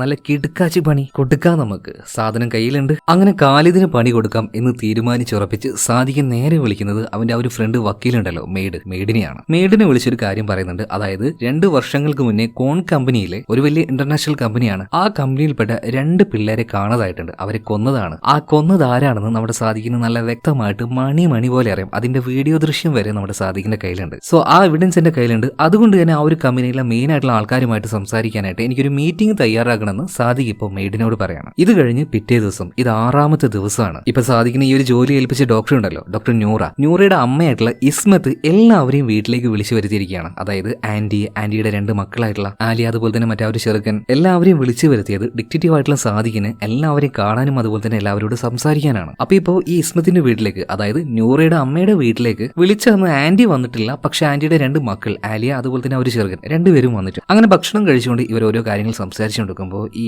അങ്കിളുടെ 2ാമത്തെ മകനുണ്ടല്ലോ, അവൻ പുതുതായിട്ട് ഒരു ഹെൽത്ത് കെയർ സെന്റർ തുടങ്ങിയിട്ടുണ്ട്. അവിടെ മാനേജറായിട്ട് ഒരു പെൺകുട്ടിയെ വെച്ചിട്ടുണ്ട്. അവളുടെ പേര് മിഷേൽ എന്നാണ്. അപ്പൊ മിഷേലിന്റെ ആ ഒരു പേര് കേട്ടപാട് തന്നെ ഇസ്മത്ത് പറയാണ്, എന്താ മോനെ നീ ഈ കാര്യമൊക്കെ ചെയ്തത്? മിഷേലിനെ അറിയില്ലേ? അവള് കാരണം എത്രയൊക്കെ ബുദ്ധിമുട്ട് നമ്മൾ കുടുംബത്തിന് ഉണ്ടായിട്ടുണ്ട്. എന്നിട്ടും അവളെ തന്നെ എന്തിനാണ് നീ അവിടെ മാനേജറാക്കി വെച്ചിരിക്കുന്നത്? അതൊന്നുമില്ല ആന്റി, പിന്നെ വേറൊരാളെ കിട്ടാത്തതുകൊണ്ട് ഞാൻ വെച്ചെന്നേയുള്ളൂ. എന്നാൽ ഞാൻ പോട്ടെ എന്ന് പറഞ്ഞിട്ട് അവൻ വേഗം അവിടെ നിന്ന് ഒഴിവായി പോവാണ്. അപ്പൊ തന്നെ നമ്മുടെ സാദിഖിന് എന്തൊക്കെയോ ചില സംശയങ്ങൾ തോന്നി. ഇപ്പൊ ഈ ചെറുക്കൻ പോകുമ്പോൾ അവന്റെ കൂടെ തന്നെ പോവാണ്. അതായത് അങ്കിളുടെ 2ാമത്തെ മകൻ. അവനോട് നൈസായിട്ട് കാര്യങ്ങൾ ചോദിക്കുന്നുണ്ട്. ആരാടാ ഈ ഒരു മിഷേല്? എന്താ നിങ്ങൾ അവിടെ പറയുന്നുണ്ടായിരുന്നത്? ഈ സമയത്ത് അങ്കിളുടെ ആ ഒരു ചെറുക്കൻ പറയാണ്, അതൊന്നുമില്ല, അതൊരു പാവം പെണ്ണാണ്. പിന്നെ അവളുമായിട്ട് ഈ കോളേജ് പഠിക്കുന്ന സമയത്ത് അതേ കോളേജിൽ തന്നെയാണ് എന്റെ ചേച്ചിയായിട്ടുള്ള ആലിയ അതുപോലെ തന്നെ ഈ നൂറും പഠിച്ചത്. അപ്പൊ അവർക്കിടയിൽ എന്തൊക്കെയോ ചില പ്രശ്നങ്ങൾ ഉണ്ടായിരുന്നു. അല്ലാതെ ഈ മിഷേൽ ഒന്നും ചെയ്തിട്ടില്ല, അതൊരു പാവാണ്. അതുകൊണ്ടാണ് ഞാൻ അവൾക്ക് അവിടെ ജോലി കൊടുത്തത്. അതുപോലെ തന്നെ അവൾ സാമ്പത്തികമായിട്ട് വല്ലാത്ത ബുദ്ധിമുട്ടിലാണ്. ശരി, ഇത്രയൊക്കെ ഉള്ളൂ അല്ലേ? ഇത് പറഞ്ഞിട്ട് നേരെ സാദിഖ് അവിടെ നിന്ന് പോകുന്നുണ്ട്. ഇതിനുശേഷം മെയ്ഡ് ആ ഒരു വക്കീൽ ഒരു മീറ്റിംഗ് അറേഞ്ച് ചെയ്തായിരുന്നു. കോൺ ഇൻഡസ്ട്രി എന്ന് പറഞ്ഞ ഒരു വലിയ കമ്പനി ഉണ്ടല്ലോ, ആ ഒരു കമ്പനിയുമായിട്ട് അവിടുത്തെ ആ ഒരു മെയിൻ ആയിട്ടുള്ള ആളോട് സംസാരിക്കാനായിട്ട് ഇപ്പൊ സാദിഖ് ചെല്ലുന്നുണ്ട്. അവിടെ പോയ പാട് തന്നെ സാദിഖ് ഒരു വീഡിയോ കാണിച്ചു കൊടുക്കുകയാണ്. ഇയാളുടെ 2 മക്കൾ കഴിഞ്ഞ 2 വർഷം മുന്നേ മരണപ്പെട്ടിട്ടുണ്ട്. എന്നാൽ മരണപ്പെട്ടു പോയ ആ 2 മക്കളെ കുറിച്ചുള്ള രഹസ്യങ്ങൾ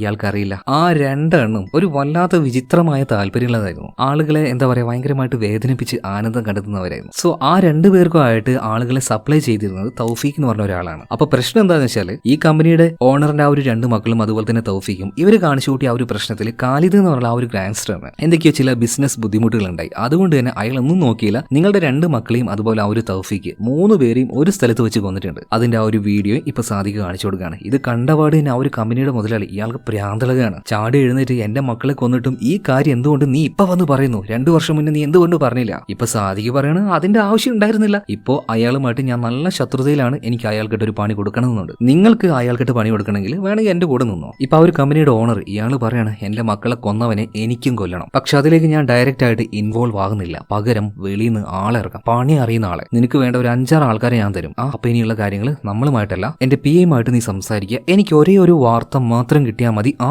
ഖാലിദ് അവൻ ചത്തിട്ടുണ്ടാവണം. അങ്ങനെ ഇപ്പൊ സാദിഖ് ഡീൽ എന്ന് പറയണം. ഇത് കഴിഞ്ഞ് അടുത്ത ദിവസം രാവിലെ തന്നെ ഒരു വാർത്ത ഇറങ്ങുന്നുണ്ട് കേട്ടോ. അതായത് ബോർഡർ താണ്ടി പോവാൻ നിന്ന 2 കപ്പിൾസ് തണുത്തുറഞ്ഞ് മരണപ്പെട്ടു പോയെന്നുള്ളത്. ഇവിടെയാണ് മക്കളെ ട്വിസ്റ്റ് എന്ന് പറയുന്നത്. അതായത് അങ്കിള് മരിച്ചു പോയല്ലോ, ആ അങ്കിളിനെ കൊന്നു എന്ന് പറഞ്ഞ് സംശയിക്കുന്ന അങ്കിളുടെ വീട്ടിലെ ജോലിക്കാരായിട്ടുള്ള ആ കപ്പിൾസ് ഉണ്ടല്ലോ, അവരാണ് ഇപ്പൊ ബോർഡറിൽ മരിച്ച് തണുത്തുറഞ്ഞ് അങ്ങനെ കിടക്കുന്നത്. ഈ കാര്യം സാദിഖ് അറിയുന്നത് ഡോക്ടറായിട്ടുള്ള നൂറ പറഞ്ഞിട്ട് തന്നെയാണ്. നൂറ പറയണത് എന്തായാലും ഞങ്ങൾ സംശയിക്കുന്ന ആ 2 പേരും ഇപ്പൊ മരിച്ച അവസ്ഥയിൽ ബോർഡറിൽ കിടക്കുന്നുണ്ട്. ഇനിയിപ്പോ ഈ ഒരു കേസുമായിട്ട് മുന്നോട്ടേക്ക് പോയിട്ട് കാര്യമൊന്നുമില്ല. എന്തെങ്കിലും സത്യം അറിയണമെങ്കിൽ അവര് വേണമായിരുന്നു. അതുകൊണ്ട് എല്ലാ പേയ്മെന്റും ഞാൻ ഇപ്പൊ തന്നെ തരാം. ഈ ഒരു കേസുമായിട്ട് ഇനി വീട്ടിലേക്ക് വരേണ്ട ആവശ്യമില്ല എന്ന് പറയണം. എന്നാൽ സാദിഖ് പറയണം, അതെങ്ങനെയാണ് നൂറ, ഞാനിതങ്ങനെ നിർത്തി പോവാ. ഞാൻ ഈ ഒരു കേസ് അന്വേഷിക്കാൻ തുടങ്ങിയാൽ അത് പൂർണ്ണമായിട്ടും എനിക്ക് തീർത്തേ മതിയാവുള്ളൂ. എനിക്ക് സംശയം നിന്നെ വരെയുണ്ട്. നീയും നിന്റെ ഒരു കൂട്ടുകാരി ആലിയ, അതായത് അങ്കിളുടെ മൂത്ത മകള്, 2 പേരും ചേർന്ന് എന്തൊക്കെയോ എന്തൊക്കെയോ പുതിയ സോഷ്യൽ പരിപാടിയും കാര്യങ്ങളൊക്കെ ചെയ്യുന്നുണ്ടല്ലോ. അപ്പൊ അതിന് ചിലപ്പോൾ നിങ്ങൾ അങ്കിൾ ഒരു തടസ്സമായി നിന്നതുകൊണ്ട് വേണമെങ്കിൽ അങ്കിളിനെ കൊന്നുകൂടെ എന്നൊക്കെ പറഞ്ഞപ്പോൾ ന്യൂറാകെ ഞെട്ടിപ്പോണ്. എന്റെ ചങ്ങായി, നിങ്ങൾ എന്തൊക്കെയാ ഈ പറയുന്നത്? ഈ കേസ് അന്വേഷിക്കാനായിട്ട് ഞാൻ തന്നെയല്ലേ നിങ്ങൾ ഇതിലേക്ക് കൊണ്ടുവന്നത്? അവസാനം എന്നെ തന്നെ പ്രതിയാക്കുകയാണോ? ഇനി എന്റെ ഇന്ന് 10 പൈസ കിട്ടില്ല ഈ കേസ് അന്വേഷിക്കാൻ വേണ്ടെന്ന് പറഞ്ഞിട്ട് ന്യൂറ അവിടെ നിന്ന് ദേഷ്യം പിടിച്ചു പോവാണ്. എന്നാൽ ഇതിന് ശേഷം സാദിഖ് നേരെ വിളിക്കുന്നത് ന്യൂറയുടെ അമ്മയുണ്ടല്ലോ, ഇസ്മത്തിനെയാണ്. ഇസ്മത്തിനോട് കാര്യങ്ങളൊക്കെ പറയുന്നുണ്ട്. അപ്പൊ ഇസ്മത്ത് പറയാൻ ഒരു കാര്യം ചെയ്യും, നിങ്ങൾ എന്റെ വീട്ടിലേക്ക് പോവാം. അങ്ങനെ ഹാറ്റിയും കൂട്ടിയിട്ട് സാദിഖ് നേരെ ഇസ്മത്തിനെ കാണാനായിട്ട് അവരുടെ വീട്ടിലേക്ക് പോകുന്നുണ്ട്. ചില കാര്യങ്ങൾ ഇപ്പൊ സാദിഖിനോട് സംസാരിക്കണം. ആർക്ക്? ഈ ഇസ്മത്തിന്. എന്നാൽ ഹാറ്റി കൂടെ ഉണ്ടാവാനും പാടില്ല. അതുകൊണ്ട് തന്നെ ഹാറ്റിയോട് വീടൊക്കെ ഒന്ന് ചുറ്റി കണ്ടിട്ട് വാ, വലിയ വീടാന്നൊക്കെ പറയണം. അപ്പൊ ഹാറ്റി എന്താക്കി നേരെ വീടിന്റെ മുകളിലേക്ക് പോവാണ്. ഇതേ നേരം തന്നെ ഇസ്മത്ത് സാദിഖിനോട് ഒരു കാര്യം ചോദിക്കുന്നുണ്ട്. എടോ,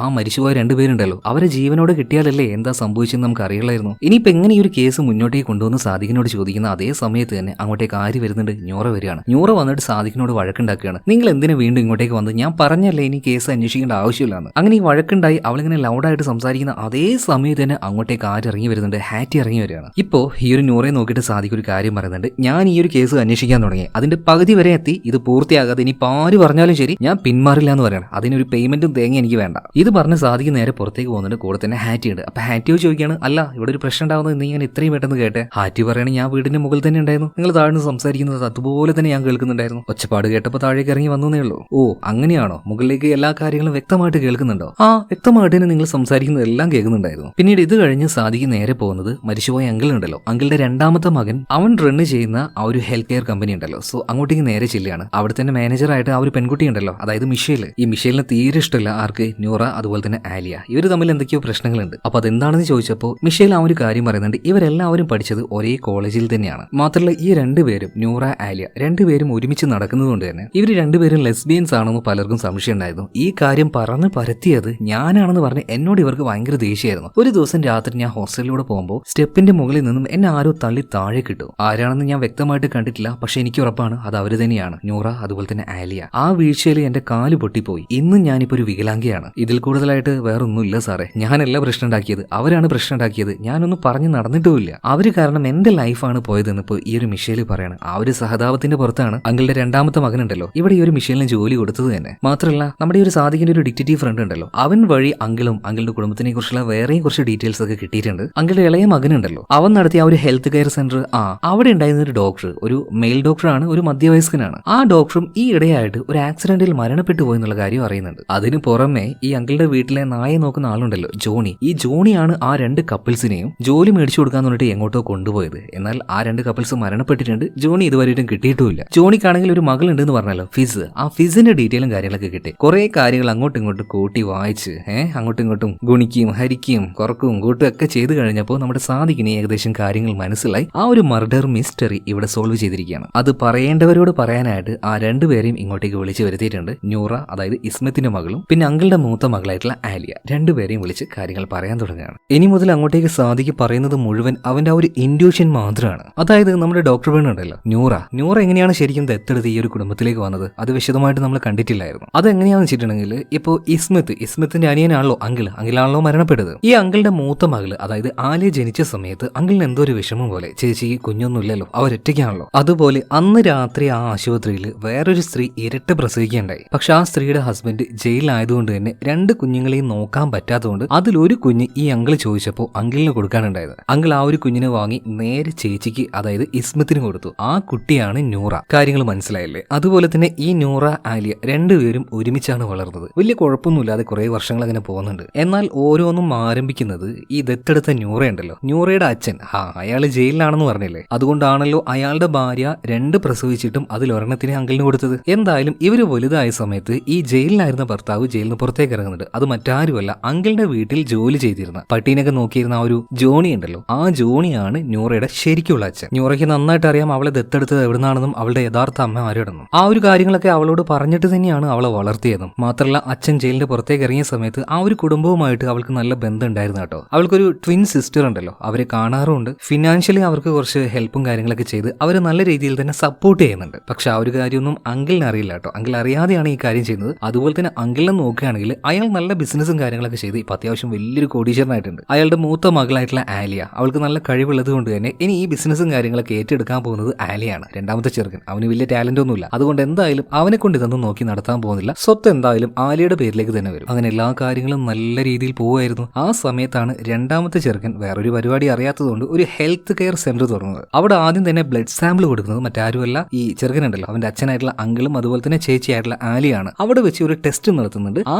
സമയത്താണ് കഥയിലെ പ്രധാനമായിട്ടുള്ള മറ്റൊരു ടെസ്റ്റ് വരുന്നത്. അതായത് ഈ മരിച്ചുപോയ അങ്കിൾ ഉണ്ടല്ലോ, അങ്കിളുടെ മൂത്ത മകൾ ആലിയ അങ്കിളുടെ മകളല്ല, അവളുടെ അച്ഛൻ വേറെ ആരോ ഒരാളാണ്. ആ രഹസ്യം അറിഞ്ഞത് മുതൽ ആലിയക്ക് ടെൻഷൻ ആവാൻ തുടങ്ങി. ഇനി സ്വത്തൊന്നും അവൾക്ക് കിട്ടില്ലേ, ഈ കുടുംബത്തിൽ നിന്ന് തന്നെ അവൾ പുറത്താവോ എന്നുള്ള ആ ഒരു പേടി. അത് മാത്രമല്ല ഈ സ്വത്ത് മുൻകണ്ടുകൊണ്ട് തന്നെ ഒരുപാട് ബിസിനസ്സുകൾ ഈ ആലിയും നൂറയും കൂടെ തുടങ്ങിയിട്ടുണ്ട്. ഇനിയിപ്പോ അങ്കിളുടെ ഒരേ ഒരു മകൻ ഈ ചെറുക്കനുണ്ടല്ലോ, അവന് മാത്രമായിട്ട് മുഴുവനായിട്ട് സ്വത്തും പോകും. അപ്പൊ എങ്ങനെയെങ്കിലും ഈ ഒരു കാര്യത്തിന് തടുക്കണം, അതുപോലെ തന്നെ നിങ്ങളുടെ ബിസിനസ്സും കാര്യം മുന്നോട്ടേക്ക് പോകും വേണം. അതുകൊണ്ട് നൂറ ആലിയ നിങ്ങൾ രണ്ടുപേരും ചേർന്ന് പ്ലാൻ ചെയ്തിട്ടാണ് അങ്കിളിനെ കൊന്നത്. അത് സത്യമല്ലേ? അതുപോലെ ഇതിന്റെ പേരിൽ നിങ്ങൾക്ക് ജയിലിൽ പോയി കിടക്കാൻ പറ്റില്ല, ബലിയാടാക്കാനായിട്ട് ഒരാൾ വേണമായിരുന്നു. ആ സമയത്ത് ഡോക്ടറായിട്ടുള്ള ന്യൂറയുടെ യഥാർത്ഥ അച്ഛനുണ്ടല്ലോ, ജയിലിൽ നിന്ന് വന്ന ജോണി, അയാളോട് ഹെൽപ്പ് ചോദിച്ച സമയത്ത് ഈ ജോണി പറഞ്ഞത്, ജോണി ഓൾറെഡി അവിടെ ജോലിക്കുണ്ടല്ലോ ഈ പട്ടിയെ നോക്കുന്ന പരിപാടിയൊക്കെ ആയിട്ട്, അവൻ പറഞ്ഞു കൊടുത്ത ഐഡിയ ആണ് നിങ്ങൾ ഇതുപോലെ അങ്കിളിനെ കൊല്ല്, ആ ഒരു കുറ്റം എടുത്ത് നമുക്ക് ആ ഒരു കപ്പിൾസ് ഉണ്ടല്ലോ ജോലി ചെയ്യുന്നവർ, അവരുടെ തലയിൽ കൊണ്ടുപോയിടാന്ന്. അങ്ങനെ ആ ഒരു കപ്പിൾസ് ആഭരണങ്ങൾ മോഷ്ടിച്ചതുപോലെ അവരുടെ റൂമിൽ അത് കൊണ്ടുപോയിട്ടതും അവരിതിൽ പെടുത്തിയതൊക്കെ നൂറയുടെയും ആലിയുടെയും നൂറയുടെ ശരിക്കുള്ള അച്ഛൻ ജോണിയുടെയും പദ്ധതി അനുസരിച്ചാണ്. അതുപോലെ യഥാർത്ഥത്തിൽ നീ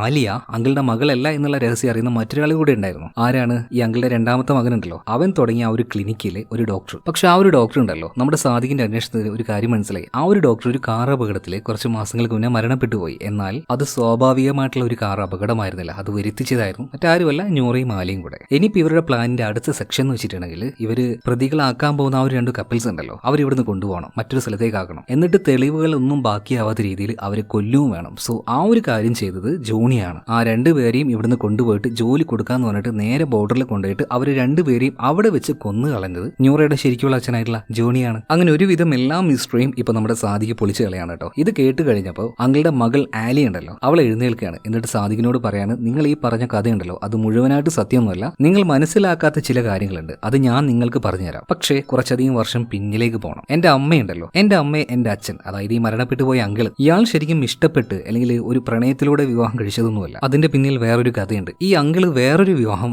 ആദ്യം കഴിച്ചായിരുന്നു, അതിൽ കുട്ടികളൊന്നും ഇല്ലായിരുന്നു. ആ ഭാര്യ അതിന്റെ പേരിൽ എപ്പോഴും ഉപദ്രവിക്കും. പിന്നീട് അവളെ കാണിക്കാനായിട്ട് ഇടയ്ക്കിടയ്ക്ക് ഹോസ്പിറ്റലിൽ വരികയായിരുന്നു. ആ ഹോസ്പിറ്റലിൽ വെച്ചാണ് ആന്റിയെ അങ്കിള് കാണുന്നത്. അങ്ങനെ ഈ ആന്റി, നേഴ്സ് ആന്റിക്ക് വലിയ താല്പര്യമൊന്നും ഇല്ലായിരുന്നു. എന്നിട്ടും നിർബന്ധിച്ച് അവരെ വിവാഹം കഴിച്ചു. എന്നാൽ വിവാഹത്തിന് ശേഷം അവർക്കും കുഞ്ഞുങ്ങൾ ഉണ്ടാകുന്നില്ലായിരുന്നു. ഇപ്പൊ രണ്ടാമത് കെട്ടിയ ഭാര്യയും ഇയാൾ വല്ലാണ്ട് കിടന്ന് ഹരാസ് ചെയ്യാൻ, ഉപദ്രവിക്കാൻ എല്ലാം തുടങ്ങി. അങ്ങനെ ഇയാളുടെ ശല്യം സഹിക്കാതെ ഒരു കുഞ്ഞുണ്ടായി അയാളുടെ കഴപ്പ് തീരുമല്ലോ, അതും വിചാരിച്ച് രണ്ടും കൽപ്പിച്ച് ഈ നേഴ്സായിട്ടുള്ള ആന്റി ഉണ്ടല്ലോ ഒരു കാര്യം ചെയ്തു, പഴയ എക്സലവറിന്റെ കൂടെ കുറച്ച് ദിവസം അങ്ങോട്ട് അടിച്ചു പൊളിച്ച് നടക്കുകയാണ്. അങ്ങനെയാണ് ഇവർ ഗർഭിണിയാകുന്നത്. ഈ കാര്യമൊന്നും അങ്കിളിന് അറിയില്ല. അങ്കിൾ വിചാരിച്ചു ഇത് അങ്കിളുടെ മകളായിരിക്കും. അങ്ങനെ അവളെ വളർത്തി വലുതാക്കി. ഇതിനിടയിൽ രണ്ടാമതൊരു ചെറുക്കനുണ്ടായി, അത് ശരിക്കും അങ്കിളുടെ മകൻ തന്നെയാണ്. പക്ഷേ സത്യങ്ങളെല്ലാം അങ്കിൾ അറിയുന്നത് എപ്പോഴാണെന്ന് വെച്ചാൽ ഈ രണ്ടാമത്തെ ചെറുക്കൻ ആ ഒരു ക്ലിനിക്ക് തുടങ്ങി ആ ഒരു ബ്ലഡ് ടെസ്റ്റും കാര്യങ്ങളൊക്കെ ചെയ്തതിന് ശേഷമാണ്. ഈ കാര്യം അവിടുത്തെ ആ ഒരു ഡോക്ടറാണ് കണ്ടുപിടിച്ചത്. പക്ഷേ ഈ ഒരു ഡോക്ടർ ഉണ്ടല്ലോ, ഇത് വെച്ച് നമ്മുടെ ആലിയെ നന്നായിട്ട് ഭീഷണിപ്പെടുത്തി, നല്ലൊരു തുക അവളോട് ചോദിക്കുകയും ചെയ്തു. അതിന് പുറമെ ഇയാളുടെ കൂടെ പോയിട്ട് ആലിയോട് കെടുക്കാനും കൂടെ. അതുകൊണ്ടാണ് പ്ലാൻ ചെയ്ത് ആ ഒരു ഡോക്ടർ അങ്ങോട്ട് കാച്ചി കളഞ്ഞത്. പക്ഷെ അതിന് മുന്നേ തന്നെ ഡോക്ടർ എല്ലാം പൊളിച്ചു കളഞ്ഞായിരുന്നു. അതായത് ഈ സത്യം ഈ അങ്കിളിനോട് പറഞ്ഞിട്ടുണ്ടായിരുന്നു. പക്ഷെ അതിനുശേഷം അങ്കിൾ ഉണ്ടല്ലോ ഭയങ്കരമായിട്ട് വയലന്റ് ആവുകയാണ്. ഇയാളുടെ ഭാര്യ, അതായത് ആ ഒരു ആന്റിയെ വല്ലാണ്ട് ഉപദ്രവിക്കുകയായിരുന്നു. അതുപോലെ തന്നെ ആലിയോടുള്ള ആ ഒരു സ്നേഹമെല്ലാം പോയി, നീ എന്റെ മകളൊന്നുമല്ല, എവിടേക്കാന്ന് വെച്ചാൽ പോയിക്കോ, നിന്റെ തന്തയുടെ അടുത്തേക്ക് പോയിക്കോ എന്നൊക്കെ പറഞ്ഞിട്ട് രണ്ടുപേരെയും വല്ലാണ്ട് ഉപദ്രവിക്കുകയും മാനസികമായിട്ട് വിഷമിപ്പിക്കുകയും എല്ലാം ചെയ്തായിരുന്നു. എല്ലാം കൂടി ആയപ്പോൾ സ്വത്ത് മുഴുവൻ ഇനി പോകും എങ്ങോട്ടാ? ആ ചെറുക്കനുണ്ടല്ലോ അവന്റെ അടുത്തേക്കാണ്. അതങ്ങനെ വിട്ടുകൊടുക്കാൻ കഴിയില്ല. അവനാണെങ്കിൽ ഈ സ്വത്ത് മുഴുവൻ നശിപ്പിച്ച് കളയുള്ളൂ. ഒരിക്കലും ഇതിന് മുന്നോട്ടേക്ക് കൊണ്ടുപോകാൻ അവന് കഴിയില്ല. അതുകൊണ്ട് തന്നെ ഇവർ അങ്കിളിനെ കൊല്ലാൻ പ്ലാൻ ചെയ്തില്ലേ. ആ ദിവസം ഇവർ രണ്ടുപേരും ന്യൂറയുടെ വീട്ടിലായിരുന്നു എന്ന രീതിയിൽ എല്ലാവരോടും പറഞ്ഞ് ആ രാത്രിയിൽ അങ്കിളിന്റെ അടുത്തേക്ക് വന്നിട്ട് തലക്കടിച്ച് കൊന്നും കളഞ്ഞു. ഈ ഒരു കാര്യം നേരത്തെ തന്നെ സാദിഖിന് മനസ്സിലായിട്ടുണ്ടായിരുന്നു. അതായത് ന്യൂറയും ആലിയും കൊലപാതകം നടന്നന്ന് ഈ വീട്ടിലായിരുന്നു, അതായത് ന്യൂറയുടെ വീട്ടിലായിരുന്നു എന്ന് പറഞ്ഞായിരുന്നല്ലോ. ശരിക്കും അവരെടില്ല എന്ന് സാദിഖിന് മനസ്സിലായത് എങ്ങനെയാണെന്ന് വെച്ചാൽ അങ്കിള് അന്ന് മരണപ്പെടുന്ന അന്ന് സ്വപ്നം കണ്ട് അവന്റെ ചേച്ചി ഉണ്ടല്ലോ ഇസ്മത്ത് വീട്ടിൽ നിന്ന് വല്ലാണ്ട് നിലവിളിച്ചായിരുന്നു എന്ന് പറഞ്ഞിരുന്നു. അത് വീടിന്റെ താഴത്തെ ഫ്ലോറിലാണ്. ആ കരച്ചിൽ കേട്ടിട്ടും അങ്ങോട്ടേക്ക് ന്യൂറയും ആലിയും വന്നിട്ടില്ല. അതിനർത്ഥം എന്താണ്? മുകളിൽ പോയിട്ടുണ്ടെങ്കിൽ താഴെ നടക്കുന്ന ഓരോ കാര്യം എല്ലാ ശബ്ദവും വിശദമായിട്ട് കേൾക്കും. ആ ഒരു കാര്യം സാദിഖിനോട് അന്ന് ഹാറ്റിയാണ് പറഞ്ഞത്. ഓർമ്മയില്ലേ? അന്ന് ഈ ഒരു ഇസ്മത്തുമായിട്ട് സംസാരിക്കുന്ന സമയത്ത് ഹാറ്റിയോട് മുകളിലേക്ക് പോയിക്കോ എന്ന് പറഞ്ഞപ്പോൾ അവൾ മുകളിൽ പോയി നിന്നില്ലേ? പക്ഷെ ഹാറ്റി അവിടെ നിന്നപ്പോൾ തന്നെ എല്ലാം കേൾക്കുന്നുണ്ടായിരുന്നു. മാത്രമല്ല ഇപ്പൊ വേറൊരു കാര്യം കൂടെ ആലിയ പറയുന്നുണ്ട്. ഞങ്ങൾ അവരുടെ തലയിൽ, അതായത് രണ്ട് കപ്പിൾസിന്റെ തലയിൽ കുറ്റം ഇട്ട് കൊടുത്തെങ്കിലും അവരെ കൊന്നത് ശരിക്കും ഞങ്ങളല്ല, ബോർഡർ. അത് കടന്ന് പോകുന്ന സമയത്ത് അവർ രണ്ടുപേരും തണുത്തുറഞ്ഞു തന്നെയാണ് മരിച്ചത്, അല്ലാതെ ഞങ്ങളൊന്നും ചെയ്തതല്ല. അവരെ കൊല്ലണം എന്നുള്ള ആ ഒരു പ്ലാനൊന്നും ഞങ്ങളുടെ ഉള്ളിൽ ഉണ്ടായിരുന്നില്ല. ഇതെല്ലാം കേട്ട് കഴിഞ്ഞപ്പോൾ സാദിഖ് പറയണത്, എനിക്ക് വെറുതെ നിങ്ങളെ പെടുത്തണം എന്ന് ആഗ്രഹമൊന്നുമില്ല, എന്നാലും എന്നെ ഈ ജോലി ഏൽപ്പിച്ച ഒരാളുണ്ടല്ലോ, ഈ നൂറയുടെ അമ്മ ഹിസ്മത്ത്, അവരോട് ഞാൻ എന്താ പറയാ? അതൊക്കെ പോട്ടെ നൂറ, ഞാൻ നിന്നോട് പറഞ്ഞ ഒരു കാര്യം ഉണ്ടല്ലോ, ടാബ്ലറ്റ്സ്, അത് നീ എനിക്ക് എങ്ങനെയെങ്കിലും ഒന്ന് എഴുതി തന്നാൽ മതി, വേറെ കാര്യമൊന്നുമില്ല. ഇത് കേട്ടപാട് തന്നെ നൂറ ആദ്യം പറ്റില്ല എന്ന് പറയുന്ന സമയത്ത് ആലിയ വേഗം ന്യൂറയോട് പറയണം, ന്യൂറ അതൊന്ന് എഴുതി കൊടുക്കുക, ഒഴിവാക്കിയാളെ. ഈ ആലിയുടെ ആ ഒരു ഓവറായിട്ടുള്ള ആ ഒരു ചാട്ടവും കളിയൊക്കെ കണ്ടപ്പോൾ നമ്മുടെ ഈ ഒരു സാധിക്കുന്ന ഒരു സംശയം തോന്നുകയാണ്, എന്താണ് ആലിയ നിനക്കൊരു തിടക്കം പോലെ? അതുപോലെ കാര്യങ്ങളൊന്നും ന്യൂറ പറയുന്നുമില്ല, നീയാണ് എല്ലാ കാര്യങ്ങളും സംസാരിക്കുന്നത്. അപ്പൊ എനിക്കൊരു കാര്യം ഉറപ്പായി, നിങ്ങൾ രണ്ടുപേരും ചേർന്നല്ല ആ ഒരു കൊലപാതകം നടത്തിയത്. ആലിയ, നീ ഒറ്റയ്ക്ക് പോയിട്ടാണ് ആ ഒരു കൊലപാതകം നടത്തിയത്. ഇത് കേട്ടപ്പോൾ അവളൊന്നും ഞെട്ടുന്നുണ്ട് കേട്ടോ. അതായത് ന്യൂറ ആ ഒരു പരിപാടിക്ക് വന്നിട്ടേ ഇല്ല, പക്ഷെ കാര്യങ്ങളൊക്കെ പ്ലാൻ ചെയ്യാൻ ന്യൂറ ഉണ്ടായിരുന്നു. ഇപ്പൊ വേറൊരു സംശയം കൂടെ സാധിക്കുന്നു തോന്നുന്നു, അല്ല നിങ്ങൾക്ക് അങ്കിളിനെ അറ്റാക്ക് ചെയ്യാൻ, അതായത് കൊല്ലാൻ മാത്രമല്ലേ പദ്ധതി ഉണ്ടായിരുന്നുള്ളൂ, പക്ഷെ എന്തിനാണ് ആന്റി ആക്രമിച്ചത്? അവര് നിങ്ങളോട് എന്ത് തെറ്റ് ചെയ്തിട്ടാ? മാത്രമല്ല ആലിയയുടെ ശരിക്കുള്ള അമ്മ തന്നെയാണല്ലോ ആന്റി. എനിക്കിപ്പോഴും കാര്യങ്ങൾ അത്രക്ക് അങ്ങോട്ട് ക്ലിയർ ആവുന്നില്ല. ഇതേ നേരം ന്യൂറ, ആലിയ രണ്ടുപേരും റൂമിന്റെ ഉള്ളിലേക്ക് പെട്ടെന്ന് അങ്ങ് പോവുകയാണ്. പിന്നീട് തിരിച്ചു വരുന്നുണ്ട്. തിരിച്ചു വരുന്ന സമയത്ത് സാധിക്കാനായിട്ട് ഒരു സർപ്രൈസും ഉണ്ടായിരുന്നു. അതായത് ആലിയ ഉള്ളിലേക്ക് പോയിട്ട് ഒരു പെൺകുട്ടിയെ തിരിച്ചു കൂട്ടിക്കൊണ്ടുവരുന്നുണ്ട്. അവൾ ഗർഭിണിയായിരുന്നു. ആ ഗർഭിണിയായ പെൺകുട്ടി അത് മറ്റാരുമല്ല, ന്യൂറയുടെ ഇരട്ട സഹോദരിയാണ്. ചെറിയ പ്രായത്തിലെ ആശുപത്രിയിൽ വെച്ച് ന്യൂറയും അവളുടെ സഹോദരിയും സെപ്പറേറ്റ് ആയെങ്കിലും വലുതായതിനു ശേഷം ഇവർ തമ്മിൽ ബന്ധമുണ്ടായിരുന്നു. മാത്രമല്ല ഈ ന്യൂറയുടെ ഇരട്ട സഹോദരി അവൾ എങ്ങനെയാണ് ഗർഭിണിയായത്? അതിന്റെ പിന്നിൽ മറ്റൊരു കാരണം കൂടിയുണ്ട്. നമ്മൾ നേരത്തെ, അതായത് ആൾക്കാർ കളിയാക്കിയതുപോലെ തന്നെ ന്യൂറയും ആലിയും അവർക്കിടയിൽ ഒരു റിലേഷൻ ഉണ്ട്. രണ്ടുപേരും ലെസ്ബിയൻസ് ആണ്. എന്നാൽ ഒരു കുഞ്ഞുണ്ടാകാൻ വേണ്ടി ആരെങ്കിലും ഒരാൾ ഗർഭിണിയാവണ്ടേ? എന്നാൽ വിവാഹം കഴിക്കാതെ ഇവരിൽ ആരെങ്കിലും ഒരാൾ ഗർഭിണിയായാൽ അപ്പൊ തന്നെ ആളുകൾക്ക് മനസ്സിലാവും ഇവർ ലെസ്ബിയൻസ് ആണെന്ന്. അതുകൊണ്ട് ഇവർ എന്ത് ചെയ്തു? ന്യൂറയുടെ ഇരട്ട സഹോദരിയോട് കാര്യങ്ങൾ പറഞ്ഞു. അവൾ അതിന് സമ്മതിക്കുകയും ചെയ്തു. അങ്ങനെ ആലിയുടെ എഗ്ഗും അതുപോലെ തന്നെ ഒരാണിന്റെ സ്പേം രണ്ടും കൂടി എടുത്ത് മിക്സ് ചെയ്ത് അതെന്ത് ചെയ്തു? ഈ ന്യൂറയുടെ ഇരട്ട സഹോദരിയുടെ വയറ്റിൽ നിക്ഷേപിച്ചു. ഈ കാര്യമൊന്നും ആരും അറിയാൻ പോകുന്നില്ല. ഇനിയിപ്പോ ജനിക്കാൻ പോകുന്ന ആ ഒരു കുഞ്ഞ് അത് ആലിയുടെ കുഞ്ഞായിരിക്കുമല്ലോ. കുഞ്ഞ് പ്രസവിച്ചതിന് ശേഷം അതിനെ സ്വന്തം കുഞ്ഞായിട്ട് തന്നെ ആലിയും ന്യൂറയും വളർത്തുകയും ചെയ്യും. അതുപോലെ തന്നെ ഇവരുടെ ഇടയിലുള്ള ആ ഒരു റിലേഷൻ, ലെസ്ബിയൻ റിലേഷൻ ആരും അറിയാനും പോകുന്നില്ല. ഈ കാര്യങ്ങളൊക്കെ അറിഞ്ഞ സമയത്ത് സാദിക്ക് കുറച്ചു നേരം ഇങ്ങനെ ആലോചിക്കുകയാണ്, ഇപ്പൊ എന്താ ചെയ്യുക? ഇവർ പെടുത്തിയിട്ടുണ്ടെങ്കിൽ ജനിക്കാൻ പോകുന്ന ആ ഒരു കുഞ്ഞിനെ അത് ബാധിക്കും. അപ്പൊ സാദിക്ക് ഒരു കാര്യം പറയുന്നുണ്ട്, എനിക്കൊരു പെൺകുഞ്ഞ് ജനിക്കേണ്ടായിരുന്നു, പക്ഷേ അതിന് എന്റെ കയ്യിൽ കിട്ടിയില്ല. എന്തായാലും ഈ കുഞ്ഞിന്റെ ഭാവിയെങ്കിലും സുരക്ഷിതമാവട്ടെ. സോഷ്യലി ഒരുപാട് കാര്യങ്ങൾ നിങ്ങൾ ചെയ്യുന്നതല്ലേ, അതൊക്കെ നല്ല രീതിയിൽ തന്നെ ചെയ്യുക. ഈ കാര്യങ്ങളൊന്നും ഞാൻ ആരോടും പറയുന്നില്ല. ഇനിയുള്ള കാലം നല്ല രീതിയിൽ ജീവിക്കുക. ഇത് പറഞ്ഞ് സാദിക്ക് നേരെ പോകുന്നത് ഹാറ്റിയുടെ അടുത്തേക്കാണ്. ഇനി സാദിക്കിന്റെ അൾട്ടിമേറ്റ് എയിം എന്ന് പറയുന്നത് ഖാലിദ് ഉണ്ടല്ലോ, ഖാലിദിനിട്ട് ഒരു പണി കൊടുക്കുക. കാരണം സാദിക്കിനെ പെടുത്താൻ നോക്കിയ ആളാണ് ഈ ഖാലിദ്. ഫർഹാത്തിനെ കൊന്നിട്ട് ആ ഒരു കൊലപാതകം അവന്റെ തലയിൽ ഇടാൻ നോക്കി. അതുപോലെ തന്നെ സൈനൽ അവന്റെ പെണ്ണിനെ ഖാലിദിന്റെ ആൾക്കാർ അവന്റെ മുന്നിൽ വെച്ച് റേപ്പുകയും ചെയ്തു. സോ ഇവർ രണ്ടുപേരും കൂടെ എങ്ങനെയെങ്കിലും ഖാലിദിനെ തീർക്കാൻ പ്ലാൻ ചെയ്തിരിക്കുകയാണ്. അപ്പൊ അതിന് മുന്നേ സാദിക്ക് ഹാറ്റി ഇവിടുന്ന് മാറ്റി നേടാറ്. ഈ പ്രശ്നത്തിൽ അവൾക്ക് എന്തെങ്കിലും പറ്റുമോ എന്നുള്ള ഒരു പേടിയിൽ. ഇതിനുശേഷം ആ ഒരു കോൺ കമ്പനിയുടെ മുതലാളി ഉണ്ടല്ലോ, ഇയാൾ ഏൽപ്പിച്ചതനുസരിച്ച് ആ കമ്പനിയുടെ PA ഒരു 4 പണി അറിയുന്ന പിള്ളേരെ പുറത്തുനിന്ന് ഇങ്ങോട്ടേക്ക് ഇറക്കിയിട്ടുണ്ട്. ആ ഒരു പിള്ളേരുമായി വന്ന് സെറ്റ് ആയതിനു ശേഷം ഖാലിദിന്റെ വലം കൈ ഉണ്ടല്ലോ സൈനിൽ, അവൻ വിളിച്ച് പറയണം, നിങ്ങൾ പറഞ്ഞതുപോലെ ചെറുക്കനെ കിട്ടിയിട്ടുണ്ട്, ഇങ്ങോട്ടേക്ക് വന്നാൽ മതിയെന്ന്. അപ്പൊ ആ ഒരു ചെറുക്കനെ കൊണ്ടുവരാനായിട്ട് ഖാലിദിന്റെ 2 ആൾക്കാരെ അയക്കുന്നുണ്ട്. ആ ആൾക്കാരാണ് സൈനലിന്റെ ഗേൾഫ്രണ്ടിനെ അവന്റെ മുന്നിലിട്ട് റേപ്പ് ചെയ്തത്. സൈനലിന്റെ കയ്യും കാലിങ്ങനെ വറക്കുന്നുണ്ട്, അവന്മാർ ഇങ്ങോട്ടേക്ക് വരട്ടെ തീർത്ത് കൊടുക്കാന്ന്. സോ ആ രണ്ടുപേരും വരുന്ന വഴിക്ക് തന്നെ അവന്മാർ തീർത്ത് കളയുന്നുണ്ട്. സൈനലാണ് ആ ഒരു പരിപാടി ചെയ്യുന്നത് കേട്ടോ. അവന്റെ കലിപ്പ് മുഴുവൻ അവരുടെ മേത്ത് തീർക്കുന്നുണ്ട്. ഇതിനുശേഷം ഖാലിദിന്റെ ആ ഒരു സങ്കേതത്തിലേക്ക് ഈ 6 പേരെയും കൂട്ടിയിട്ട് ഇവർ ചെല്ലുകയാണ്. ചെന്ന വാർഡിനെ ചോദിക്കും പറയുന്നില്ല. ഖാലിദിന്റെ എല്ലാ ആൾക്കാരും ടപ്പേ ടപ്പേ ടപ്പേ എന്നിട്ട് ഷൂട്ട് ചെയ്ത് കൊല്ലുകയാണ്. ഉള്ളിൽ പോയിട്ട് ഖാലിദിനിട്ട് പെരുക്കിയിട്ട് അവന്മാരൊക്കെ പുറത്തേക്ക് വരുന്നുണ്ട്. ഇതിനുശേഷം സാദിഖ് ഉള്ളിലേക്ക് പോവാണ്. രാവിലെ മുതലേ സാദിഖിന്റെ തല അങ്ങനെ പെരുത്ത് നിൽക്കുകയായിരുന്നേ. അപ്പൊ ആ ഒരു പെരുപ്പും പോരാന്ന് പറഞ്ഞിട്ട് നേരെ അവിടെ ഉണ്ടായിരുന്ന ഒരു മദ്യക്കൊപ്പി അതെടുത്ത് നല്ലോണം മോന്തിയതിനു ശേഷം നേരെ ഖാലിദിന്റെ അടുത്തേക്ക് വരികയാണ്. ഓൾറെഡി അവനെ ഇടിച്ച് പഞ്ഞിക്കിട്ട് പോയിട്ടുണ്ട് മറ്റേ ടീം. ഇപ്പൊ അവന്റെ അടുത്തേക്ക് വന്നിട്ട് നമ്മുടെ സാദിഖ് ഒരു ഗണ്ണെടുക്കണം. പൊന്നു മോനെ, വല്ലാത്തൊരു പ്രശ്നത്തിലൂടെയാണ് എന്റെ ലൈഫ് അങ്ങനെ പോയിക്കൊണ്ടിരിക്കുന്നത്. ആ എന്നെ തന്നെ പിടിച്ച് ഓരോന്നിലേക്ക് വലിച്ചിടാൻ നിനക്ക് എന്താടാ?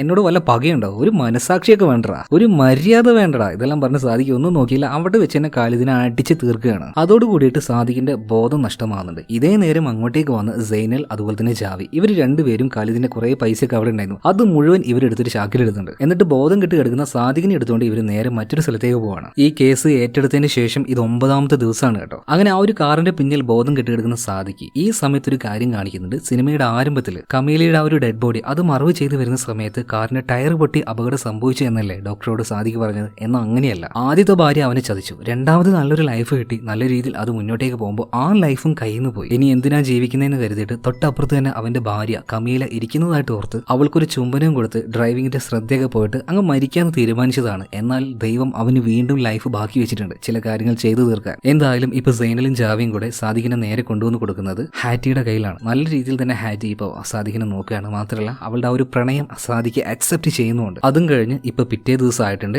ഇന്നാണ് 10ാമത്തെ ദിവസം. 10 days of Batman എന്ന് പറഞ്ഞില്ലേ, ആ 10 ദിവസം കഴിയാൻ പോവാണ്. അതുപോലെ തന്നെ ഈ സൈനലും ജാവിയും കൂടെ ഖാലിദിന്റെ കുറെ പൈസ അടിച്ചു മാറ്റി വന്നിട്ടില്ലേ, അത് മുഴുവനും ആ ഒരു ടേബിൾ ഇടുകയാണ്. എന്നിട്ട് സാദിഖിനോട് പറയുന്നുണ്ട്, ഞങ്ങളുടെ ജീവൻ പോകാൻ നേരത്തെ ഞങ്ങളെ രക്ഷിച്ച ആളാണ് നീയാണ് ഞങ്ങളുടെ ബോസ്, അതുകൊണ്ട് നീ തന്നെ തീരുമാനിച്ചോ ഇനി എന്താണ് അടുത്ത പ്ലാൻ എന്നുള്ളത്. പിന്നീട് അവർ തന്നെ തീരുമാനിക്കുകയാണ്, സാദിഖെ നീ നിന്റെ സന്തോഷങ്ങൾ എവിടെയാണ് ഉപേക്ഷിച്ചത്, നമ്മൾ അവിടുന്ന് തുടങ്ങുകയാണ്. അതായത് ഇവർ 4 പേരും കൂടെ പിന്നീട് നേരെ ചെല്ലുന്നത് ചെയ്യുന്നത് സാദിഖിന്റെ വളർത്തമ്മയുണ്ടല്ലോ അവരുടെ വീട്ടിലേക്കാണ്. ഹോട്ടലൊക്കെ തുടങ്ങിയെങ്കിലും പിന്നീട് അത് അടച്ചു പൂട്ടിയിട്ടുണ്ടായിരുന്നു. അത് വീണ്ടും ഇവർ റീസ്റ്റാർട്ട് ചെയ്യുകയാണ്. പിന്നെയും സാദിഖിന് സന്തോഷമുള്ള ആ ഒരു ലൈഫ് കിട്ടുകയാണ് ഹാറ്റിയുടെ കൂടെ. ഹാപ്പിയാണ് അവന്. സാദിഖിന്റെ ലൈഫ് എപ്പോഴും ഇങ്ങനെയാണ് കേട്ടോ. അതായത് ഹാപ്പിയുടെ ഉച്ചത്തിൽ അവൻ എത്തുകയും ചെയ്യും, അതുപോലെ തന്നെ അതിന്റെ പടുകുഴിയിലേക്ക് വീഴുകയും ചെയ്യും, പിന്നീട് രക്ഷപ്പെട്ട് മറ്റൊരു തലത്തിൽ എത്തുകയും ചെയ്യും, പിന്നെയും ഡൗൺഫാൾ തന്നെ. സോ സാദിഖിന്റെ ലൈഫ് ഇവിടെ തീരാൻ പോകുന്നില്ല. ഈ സിനിമയുടെ 3ാം ഭാഗം കൂടെ ഈ വർഷം ഇറങ്ങിയിട്ടുണ്ട്. തീർച്ചയായിട്ടും നിങ്ങൾക്ക് ആ കഥ കേൾക്കണോ? കഥ കേൾക്കണമെങ്കിൽ ഉറപ്പായിട്ടും കമന്റ് ബോക്സിൽ പറയാം. അധികം വൈകാതെ നമ്മൾ ആ ഒരു കഥ ചെയ്തിരിക്കും. അപ്പൊ എന്തായാലും നാളെ മറ്റൊരു കഥയുമായിട്ട് വരാം. അപ്പോൾ അടുത്ത വീഡിയോയിൽ കാണാം. Okay, by.